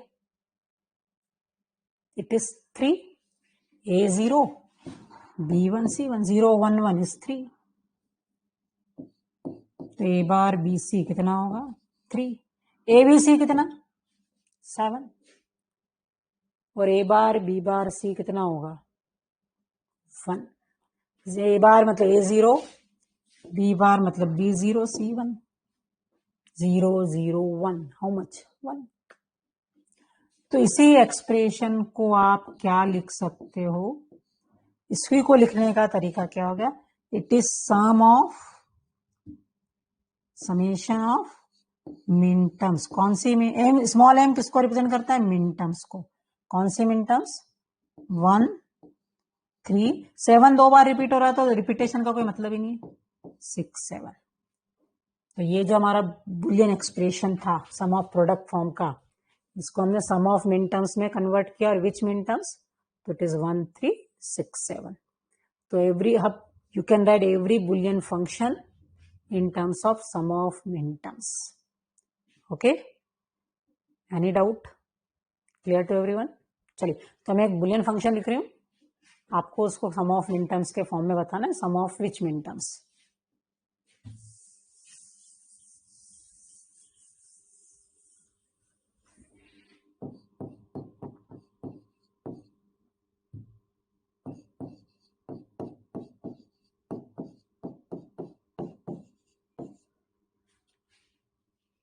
It is sum of which minterms.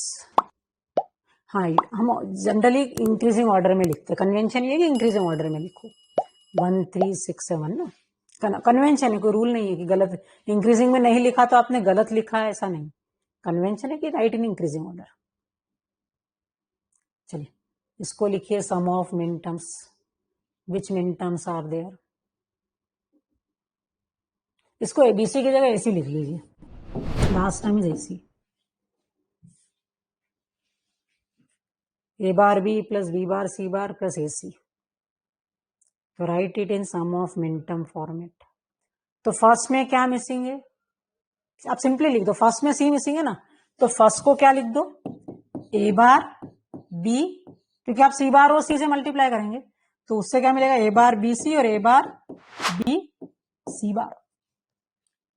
तो आपको फर्स्ट से 2 मिन टर्म्स मिली, ए बार बी और ए बार बी सी बार।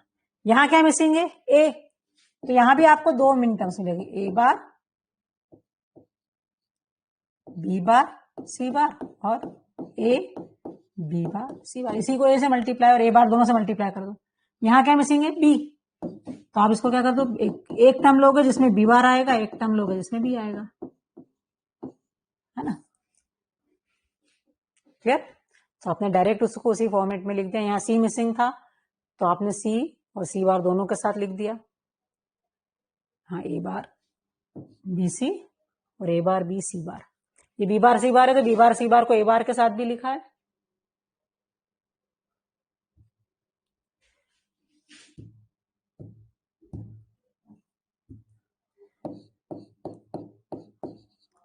और बी बार सी बार को ए के साथ भी लिखा है ना। यहाँ बी मिसिंग था तो एसी को बी बार और एसी के साथ बी। ओके क्लियर, तो डायरेक्ट लिख दिया है ना। अब ये क्या हो गया, ए बार बी सी 0 1 1 3, ये 1, ये 0 1 0 2, ए 0 बी 1 सी 0, ये क्या होगा 0 0 1 1, ये 1 0 0, बी बार सी बार है ना, sorry it is 0 not 1, B bar C bar, तो तीनों 0 तो 0 और ये 1 0 0 4, ये 1 0 1 दैट इज 5 और ये 1 1 1 दैट इज 7, है ना। तो क्या हो गया, इट इज सम ऑफ मिन टर्म्स।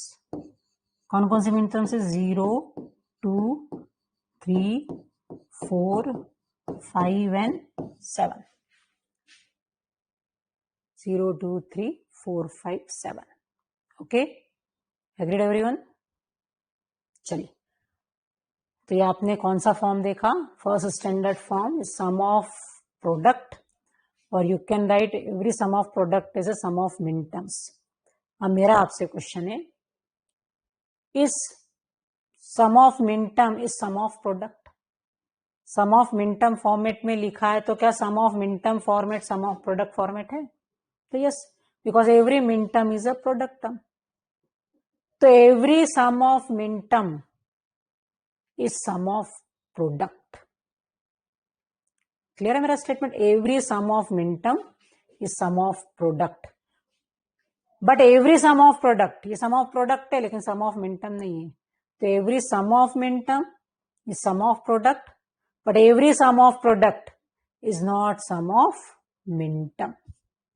क्लियर, क्या बोला मैंने, sum of product is sum of मिन term, but sum of min term, sorry, sum of min term is SOP, but SOP is not sum of min terms. Clear? अच्छा, अगर आपको कहा है कि convert your expression into canonical SOP format, तो canonical SOP format मतलब sum of min term format, तो sum of min term format को हम कैनोनिकल एसओपी फॉर्मेट भी कहते हैं। Clear to everyone, what is canonical SOP format. चलिए, तो बुलियन एक्सप्रेशन को लिखने का सबसे पहला फॉर्मेट हमने देखा सम ऑफ प्रोडक्ट। दूसरा फॉर्मेट जो होता है बुलियन स्टैंडर्ड फॉर्मेट्स है ना, इन दोनों के अलावा और भी फॉर्मेट्स है, बट मैं ये नहीं कह रही दोनों ही, but these are two standard formats. तो सेकंड स्टैंडर्ड फॉर्मेट जिसको हम कहते हैं product of sum POS. Suppose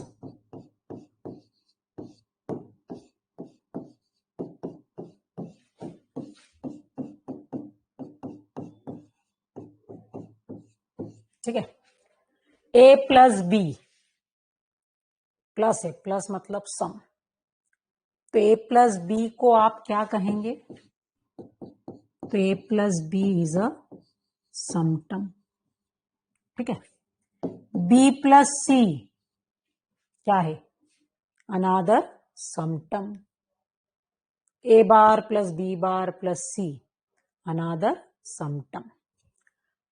तो इस एक्सप्रेशन में there are 3 sum terms, 3 sum की टर्म्स है, और उन सम की टर्म्स का व्हाट यू परफॉर्म? मल्टीप्लिकेशन, मतलब प्रोडक्ट। तो this format is known as product of sum. Sum terms का आपने प्रोडक्ट किया है। ओके, तो it is POS, product of sum format. तो second for standard format for a Boolean expression is POS, product of sum. अच्छा, A bar plus B bar plus C एक sum term है, लेकिन ये कैसी सम टर्म है? इसमें हमारे फंक्शन के सारे वेरिएबल्स है। ओके, बीसी में फंक्शन के सारे वेरिएबल्स नहीं है, ए बी में सी मिसिंग है, यहां ए मिसिंग है, but A bar B bar C ये प्रोडक्ट टर्म कैसी है? It's contain all the variables of your function. तो such product term is known as max term. तो प्रोडक्ट टर्म नहीं, sorry, sum term. A sum term is max term if it contains all the variables of your expression, your function, है ना। और product term को min term कहते हैं और सम term को हम मैक्स टर्म वर्ड यूज कर रहे हैं। तो sum term is max term if it contains all the variables of your function. तो यहां एक मैक्स टर्म है, A bar plus B bar plus C. A plus B is not a max term, B plus C is not a max term, but a bar plus b bar plus c is max term.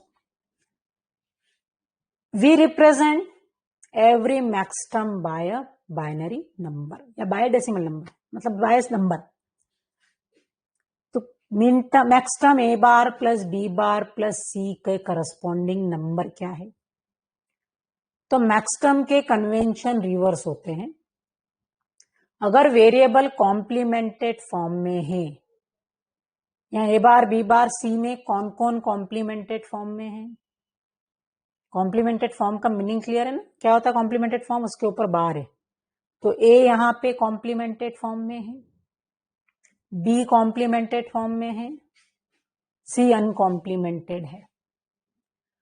तो if variable is present in complimented form it's value is 1। Max term में उल्टा चलता है, min term में complimented form है तो variable की value 0 होती है।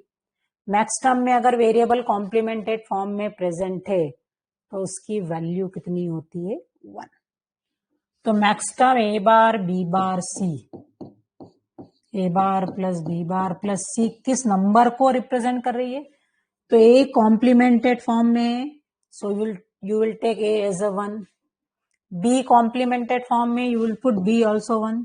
सी अनकॉम्प्लीमेंटेड है, you will put C equal to 0। तो इट इज 1 1 0 विच इज 6। तो A bar plus B bar plus C, this max term represents which number? It represents the number 6. Okay, a bar plus bc ये किसको represent कर रही है? इस number. तो a bar is a1 b c, तो 0 0, it is 1 0 0 which is 4. Okay, तो every max term represents a number. Okay, ये अभी प्रोडक्ट ऑफ मैक्स टर्म नहीं है, हम इसको product of max term format में कन्वर्ट करें। ये भी प्रोडक्ट ऑफ सम है, लेकिन अभी ये प्रोडक्ट ऑफ मैक्स टर्म नहीं है। We want to convert this expression into product of max term format. तो इसको product of max term format में कैसे कन्वर्ट करेंगे? अच्छा, ये a प्लस बी है, अगर a प्लस बी प्लस 0 लिख दूं तो कोई फर्क पड़ेगा क्या? नो, क्योंकि if you add 0 result will remain same. तो you can write a plus B as a plus B plus 0।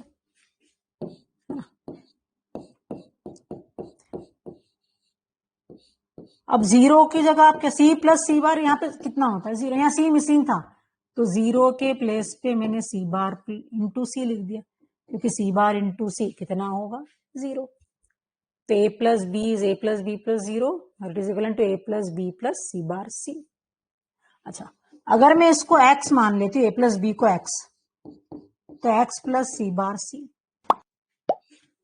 आप कौन सी प्रॉपर्टी लगा दो, डिस्ट्रीब्यूटिव लगाओ और आप x प्लस को डिस्ट्रीब्यूट कर दो ओवर डॉट, तो रिजल्ट क्या होगा, it is x plus C bar, you distribute plus over dot और it is x plus c, है ना। तो x plus c बार और x plus c। अब x क्या है, a plus b, आपने a plus b को तो x माना था, तो it is a plus b plus c बार और it is a plus b plus c। Agreed. तो a plus b एक मैक्स टर्म नहीं है, इसको मैक्स टर्म में कन्वर्ट करने के तो I will get two max term, because C missing था, तो एक मैक्स टर्म में सी बार आ गया और एक मैक्स टर्म में सी आ गया। ओके, क्लियर है सभी को। तो मैं रिमेनिंग मैक्स टर्म को डायरेक्ट लिख दूंगी, मतलब बी प्लस सी को मैं डायरेक्ट लिखने वाली हूँ। ए प्लस बी के करस्पॉन्डिंग दो मैक्स टर्म हमने देखी है कैसे आई है। क्लियर।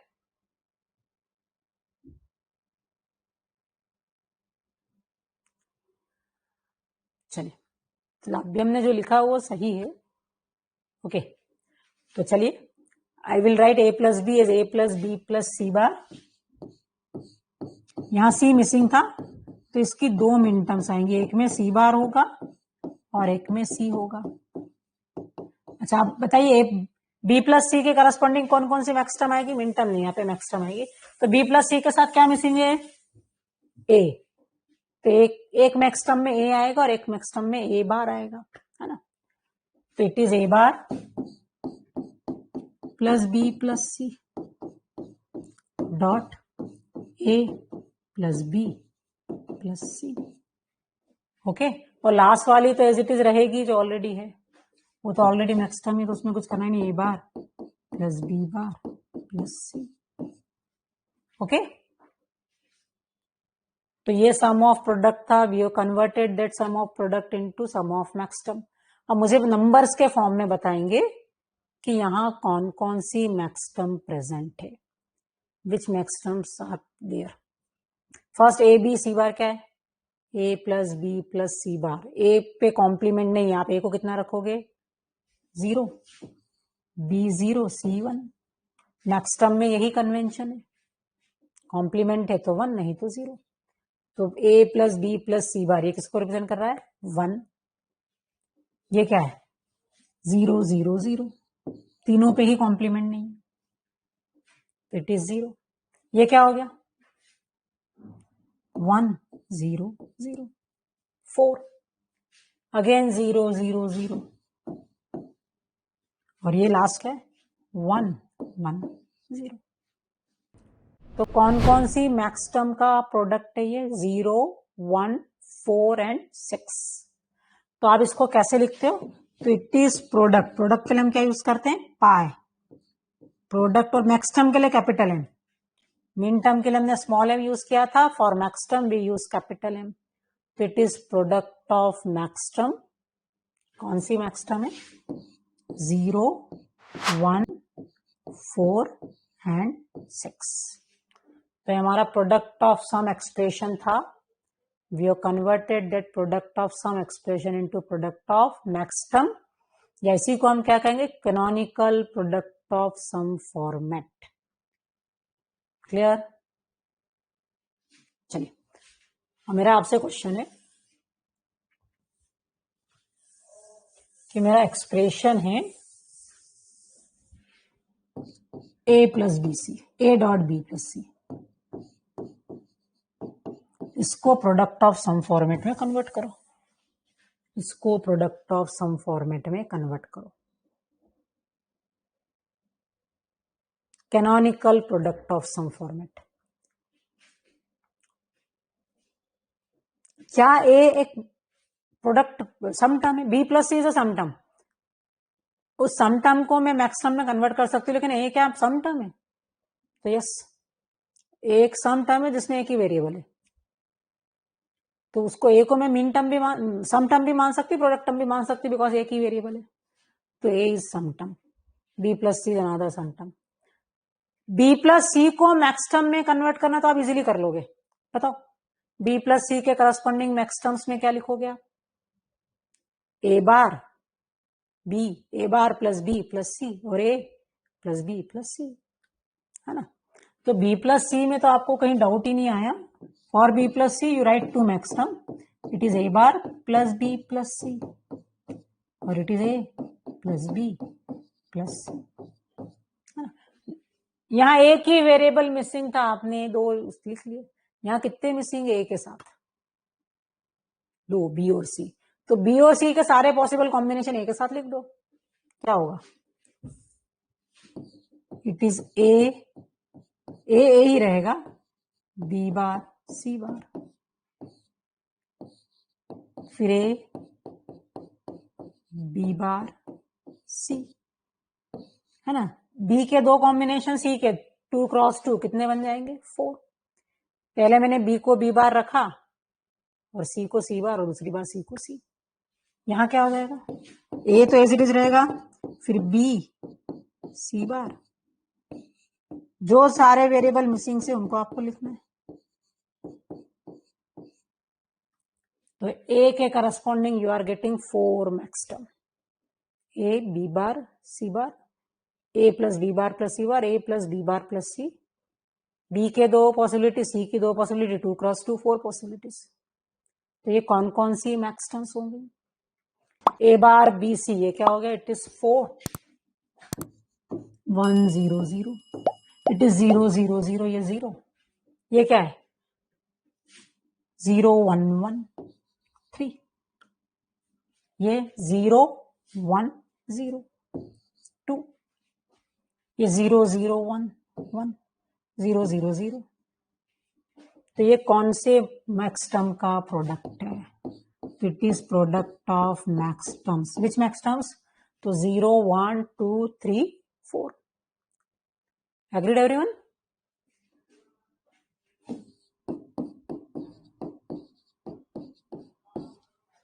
चलिए, तो how to convert product of sum terms, हाँ, product of sum into product of max term, हमने भी डिस्कस किया। इसमें किसी को कंफ्यूजन? हाँ, बहुत सारे तरीके हैं एक ही करने के, तो आप सीखते जाओगे धीरे धीरे। अभी जो सिंपलेस्ट वे हो सकता था मैंने डिस्कस किया है ना। चलिए, तो प्रोडक्ट ऑफ सम को कैसे कन्वर्ट करना है प्रोडक्ट ऑफ मैक्स टर्म में? चलिए, अब सपोज आपका एक बुलियन फंक्शन है, दो वेरिएबल का।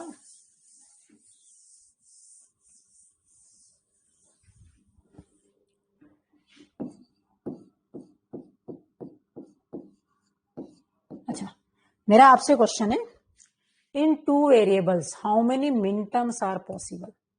With two variables how many मिन टर्म्स आर पॉसिबल? तो डेफिनेटली टू वेरिएबल्स के साथ साथ क्या पॉसिबिलिटी होगी? ए बार बी बार, ये एक मिन टर्म होगी, 0 को रिप्रेजेंट करेगी, ए bar b 1, A B bar 2 और ए बी 4। तो with two variables 2 to the power 2 4 मिन टर्म्स आर पॉसिबल। 3 वेरिएबल्स के साथ कितनी मिन terms possible? 8 2 to the power 3, क्योंकि हर वेरिएबल के साथ दो पॉसिबिलिटी है ना, या तो कॉम्प्लीमेंटेड फॉर्म में होगा या कॉम्प्लीमेंटेड फॉर्म में नहीं होगा। तो 2 वेरिएबल्स के साथ 4 मिन terms, with 3 variables 8 min terms. तो with n variables how many मिन terms are possible? 2 to the power n। अगर आपका n वेरिएबल का फंक्शन, n वेरिएबल्स में at most you can have 2 to the power n मिन टर्म्स। ठीक है, चलिए, same is true for max term. 2 variables में कितनी मैक्स टर्म पॉसिबल है? मैं प्लस लगा दूंगी तो यही मैक्स टर्म हो जाएगा, A plus B bar, A bar plus B. तो 2 वेरिएबल में 4 मैक्स टर्म पॉसिबल है, तो n वेरिएबल्स में 2 to the power n maxterms possible है ना। अब सपोज आपके टू वेरिएबल्स का फंक्शन है समेशन ऑफ मिन टर्म्स 1 एंड 3। ठीक है, आपसे कहा गया इसके equivalent product of maxterm format निकालो। सम ऑफ मिन टर्म्स 1 3 है, you have to find is equivalent product of maxterm.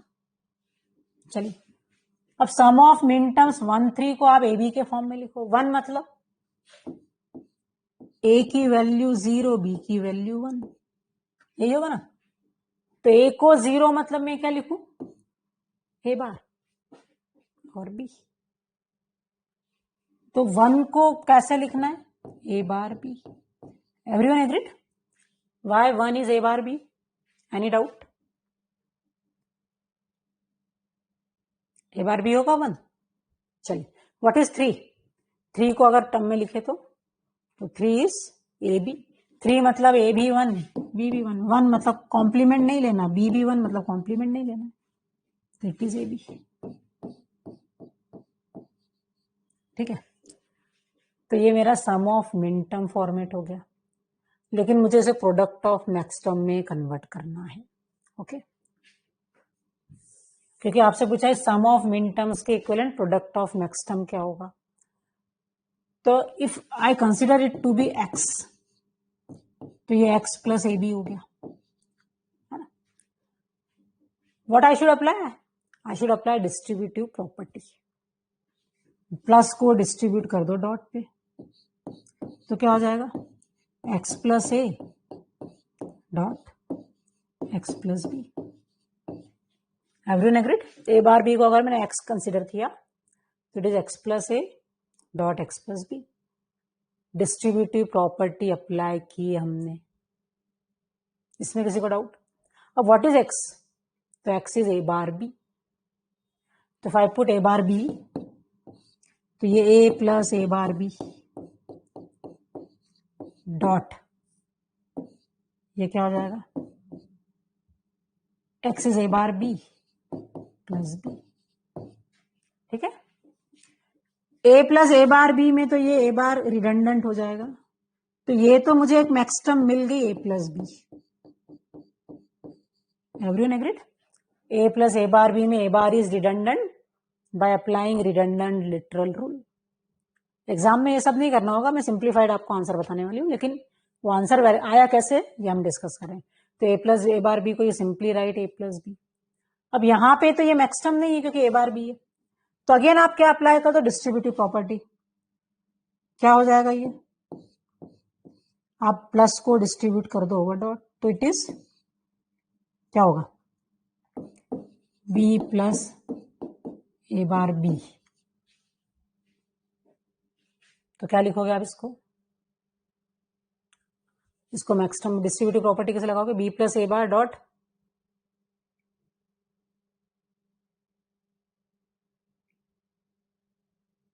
नहीं, मुझे प्रोडक्ट टर्म मैक्सटर्म चाहिए ना, सिंपली बी आंसर नहीं चाहिए मुझे इसको मैक्सटर्म के फॉर्म में कन्वर्ट करना है।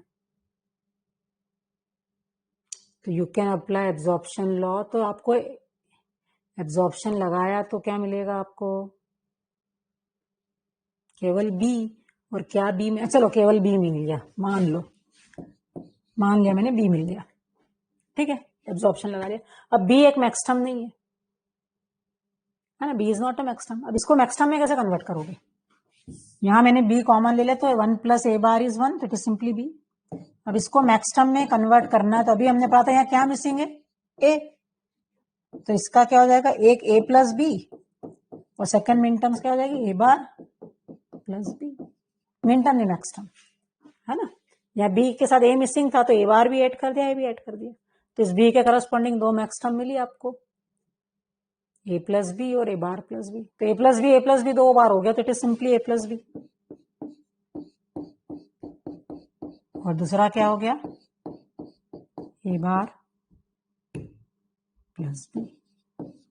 ए प्लस बी मीन्स वो कौन सी मैक्सटर्म है, तो ए प्लस बी इज 0 और A bar plus B is 2, तो it is product of maxterm 0 2। ठीक है, तो इससे क्या कंक्लूजन निकला? एग्जाम में ऐसा कुछ नहीं लिखना है, करना है डायरेक्ट आंसर लिखना है। हमारे 4 वेरिएबल्स में कितनी मिन टर्म्स होती है? 2 वेरिएबल्स में कितनी मिन टर्म्स होती है? 4।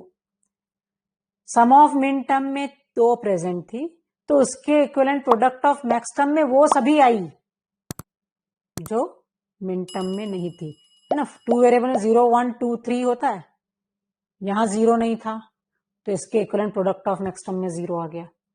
यहाँ 1 है तो प्रोडक्ट ऑफ मैक्स टर्म में 1 नहीं आया। यहाँ 2 नहीं था तो इसके equivalent product of max term में 2 आ गया और 3 ऊपर चला गया। तो जो नंबर मिन टर्म में प्रेजेंट नहीं है वो सारे नंबर उसके equivalent product of max term में प्रेजेंट होंगे। Agreed everyone? ठीक है। तो अगर मैंने 3 वेरिएबल्स में पूछा है F A B C is sum of मिन टर्म्स 1 3 5, तो मुझे आप इसके equivalent product of max term बताओ।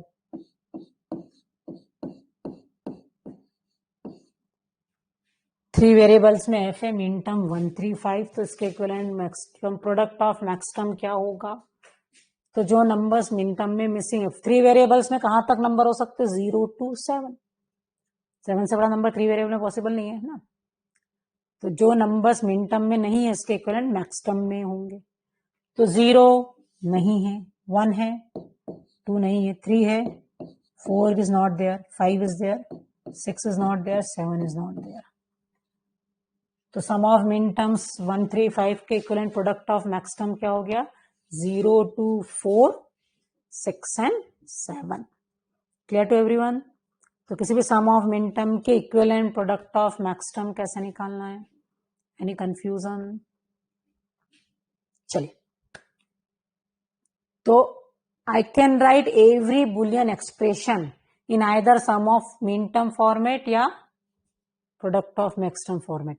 हर बुलियन फंक्शन को आप मिन टर्म्स के फॉर्मेट में भी लिख सकते हो, ये दोनों इक्विवेलेंट है। Sum of min term 1 3 5 is equivalent to product of max term 0 2 4 6 7। तो you can write every Boolean function in sum of मिन टर्म्स फॉर्मेट ऑल्सो और in product of max term format also. ठीक है, any doubt? कोई confusion? अच्छा,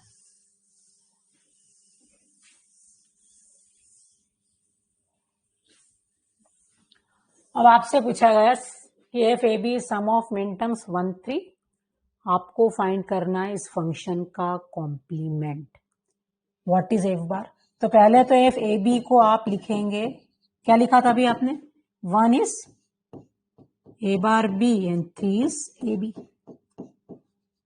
आपसे पूछा F complement, represent F complement in sum of min term format. तो complement निकालने के लिए आप क्या लगाएंगे? डी मॉर्गन से ना, होल बार कर दो, कॉम्प्लीमेंट मिल जाएगा।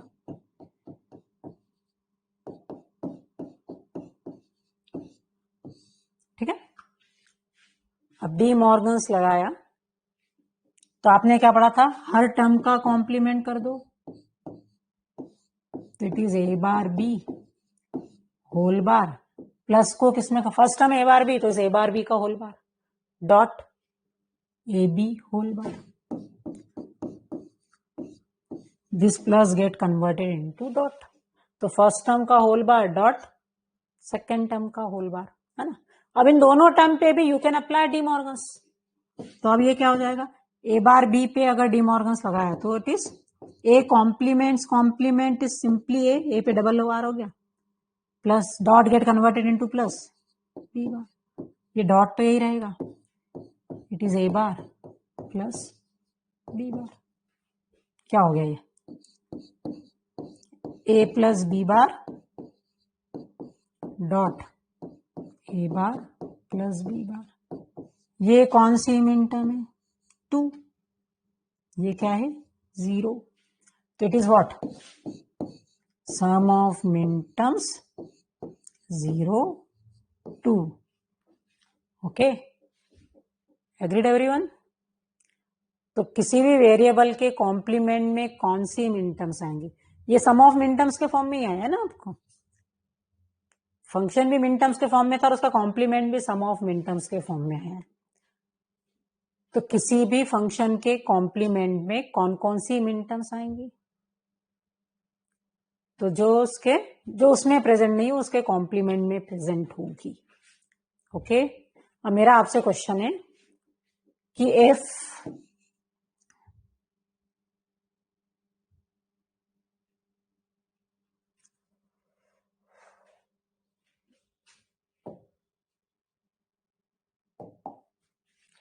चलिए,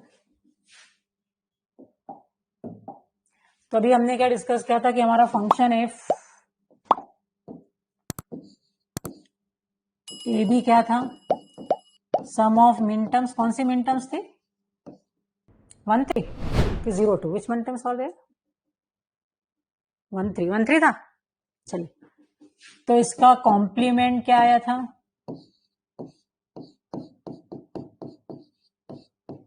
सम ऑफ मिन टर्म्स 0 2, यही था। अच्छा, इसके equivalent product of max term क्या आया? तो मेरा क्वेश्चन है इसके कॉम्प्लीमेंट के equivalent product of max term क्या होगा? इसके कॉम्प्लीमेंट के equivalent product of max term, तो इसका कॉम्प्लीमेंट है सम ऑफ मिन टर्म 0 2, तो इसके कॉम्प्लीमेंट के इक्विवेलेंट 1 3, है ना? Any doubt? चलिए, तो मेरा आपसे क्वेश्चन है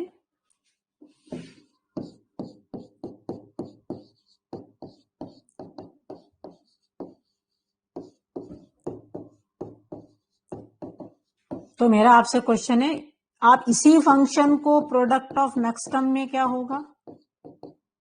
इन product of max term format, और व्हाट इज इस complement in product of max term format?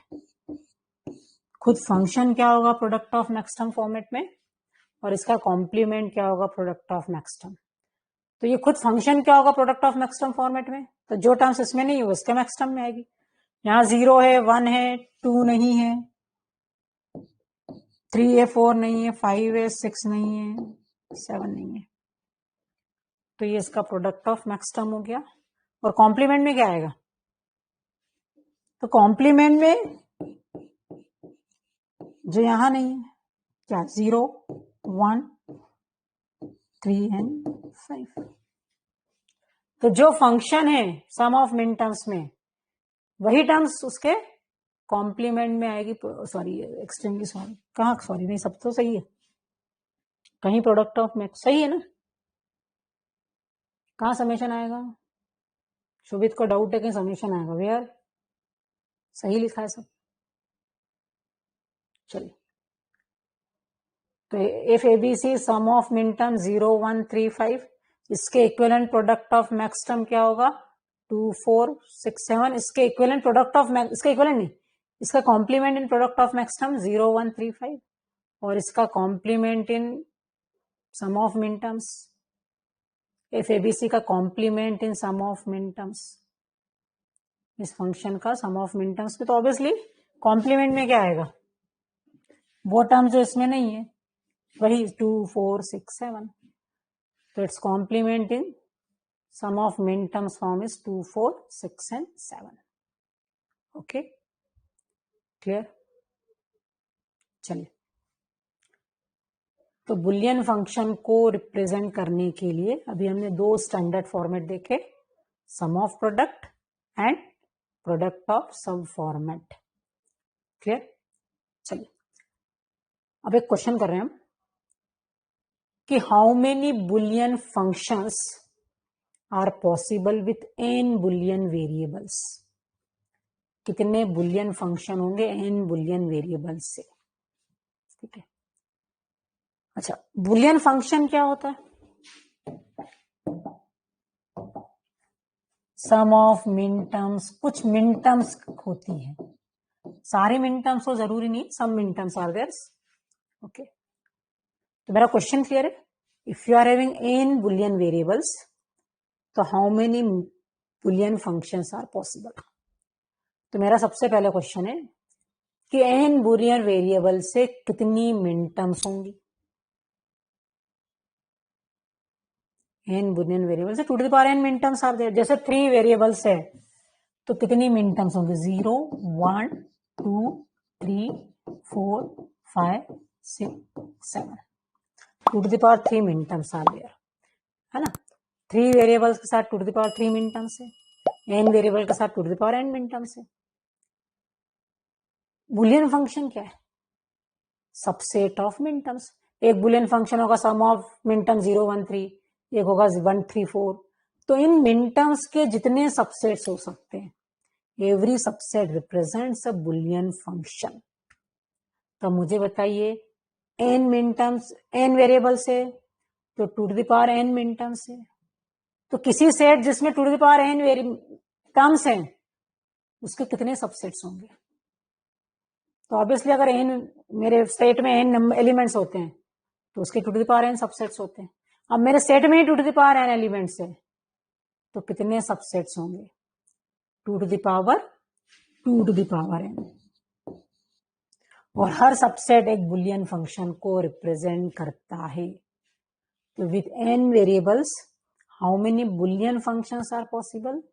It is two to the power n। कैसे आया मैं फिर से एक्सप्लेन करूं। n वेरिएबल्स है तो two to the power n मिन टर्म्स होंगी। यहां तो सभी एग्री हैं, इसमें किसी को डाउट? n वेरिएबल्स है तो two to the power n मिन टर्म्स होंगी। Two to the power n मिन टर्म्स है तो two to the power n min, और सब फंक्शन क्या है? सबसेट ऑफ मिन टर्म्स, है ना। मिन टर्म्स का ही सबसेट है। तो जिस सेट में two to the power n elements है उसका कितने सबसेट्स होंगे? तो जिस सेट में two to the power x element होते हो, जिस सबसेट में x एलिमेंट होते हैं उसका two to the power x subset है। हमारे सेट में two to the power n elements है तो हमारे सेट के कितने सबसेट्स होंगे? Two to the power n। तो with n Boolean variables you can have two to the power n Boolean functions are possible. ठीक है ना। रजनी का डाउट है कि how every subset represents a Boolean function. क्यों नहीं रिप्रेजेंट करेगा? एक सबसेट होगा सम 0 1 3 तो ये एक बुलियन फंक्शन हो गया। एक सबसेट है 1 3 5, ये अनदर बुलियन फंक्शन हो गया। हुआ ना? ठीक है रजनी। एवरी सबसेट, उसको सम ऑफ मिन टर्म लिखना मुझे आगे। तो every subset represents a Boolean function. ठीक है। नल सेट भी एक बुलियन फंक्शन है। ठीक है। नल सेट का आउटपुट हमेशा 0 होगा तो null set is also Boolean function. Okay चलिए, any other doubt? Clear to everyone? तो आज हमने इतना डिस्कस किया है, इसको आप रिवाइज करके आएंगे। कल हम डिस्कस करेंगे, आज हमने डिस्कस किया कि how to minimize Boolean expression with the help of laws. Next class में मैं डिस्कस करूंगी how to minimize Boolean expression with the help of K map. तो नेक्स्ट क्लास में हम डिस्कस करेंगे अबाउट K-मैप। डिजिटल की कितनी क्लासेस लगेगी? It is nearly about 12 classes, 10 to 12 classes. ठीक है। चलिए, any other doubt? Comparatively smaller subject है तो कोई और डाउट? चलिए, तो इसका आगे हम कल कंटिन्यू करते हैं। 1 3 प्रणव का डाउट है, 1 3 इज ए बार बी और ए बी कितने आए? हमारा बुलियन फंक्शन कितने का है? 2 वेरिएबल का ले रहे थे हम। तो अगर मैंने लिखा है ये कौन सी मिन टर्म हो गई? 1 1 हुई ना, A0 B1 तो इट इज 1। ओके, और ए बी क्या होगा? 3। तो क्लियर है ना आपका क्वेश्चन प्रणव?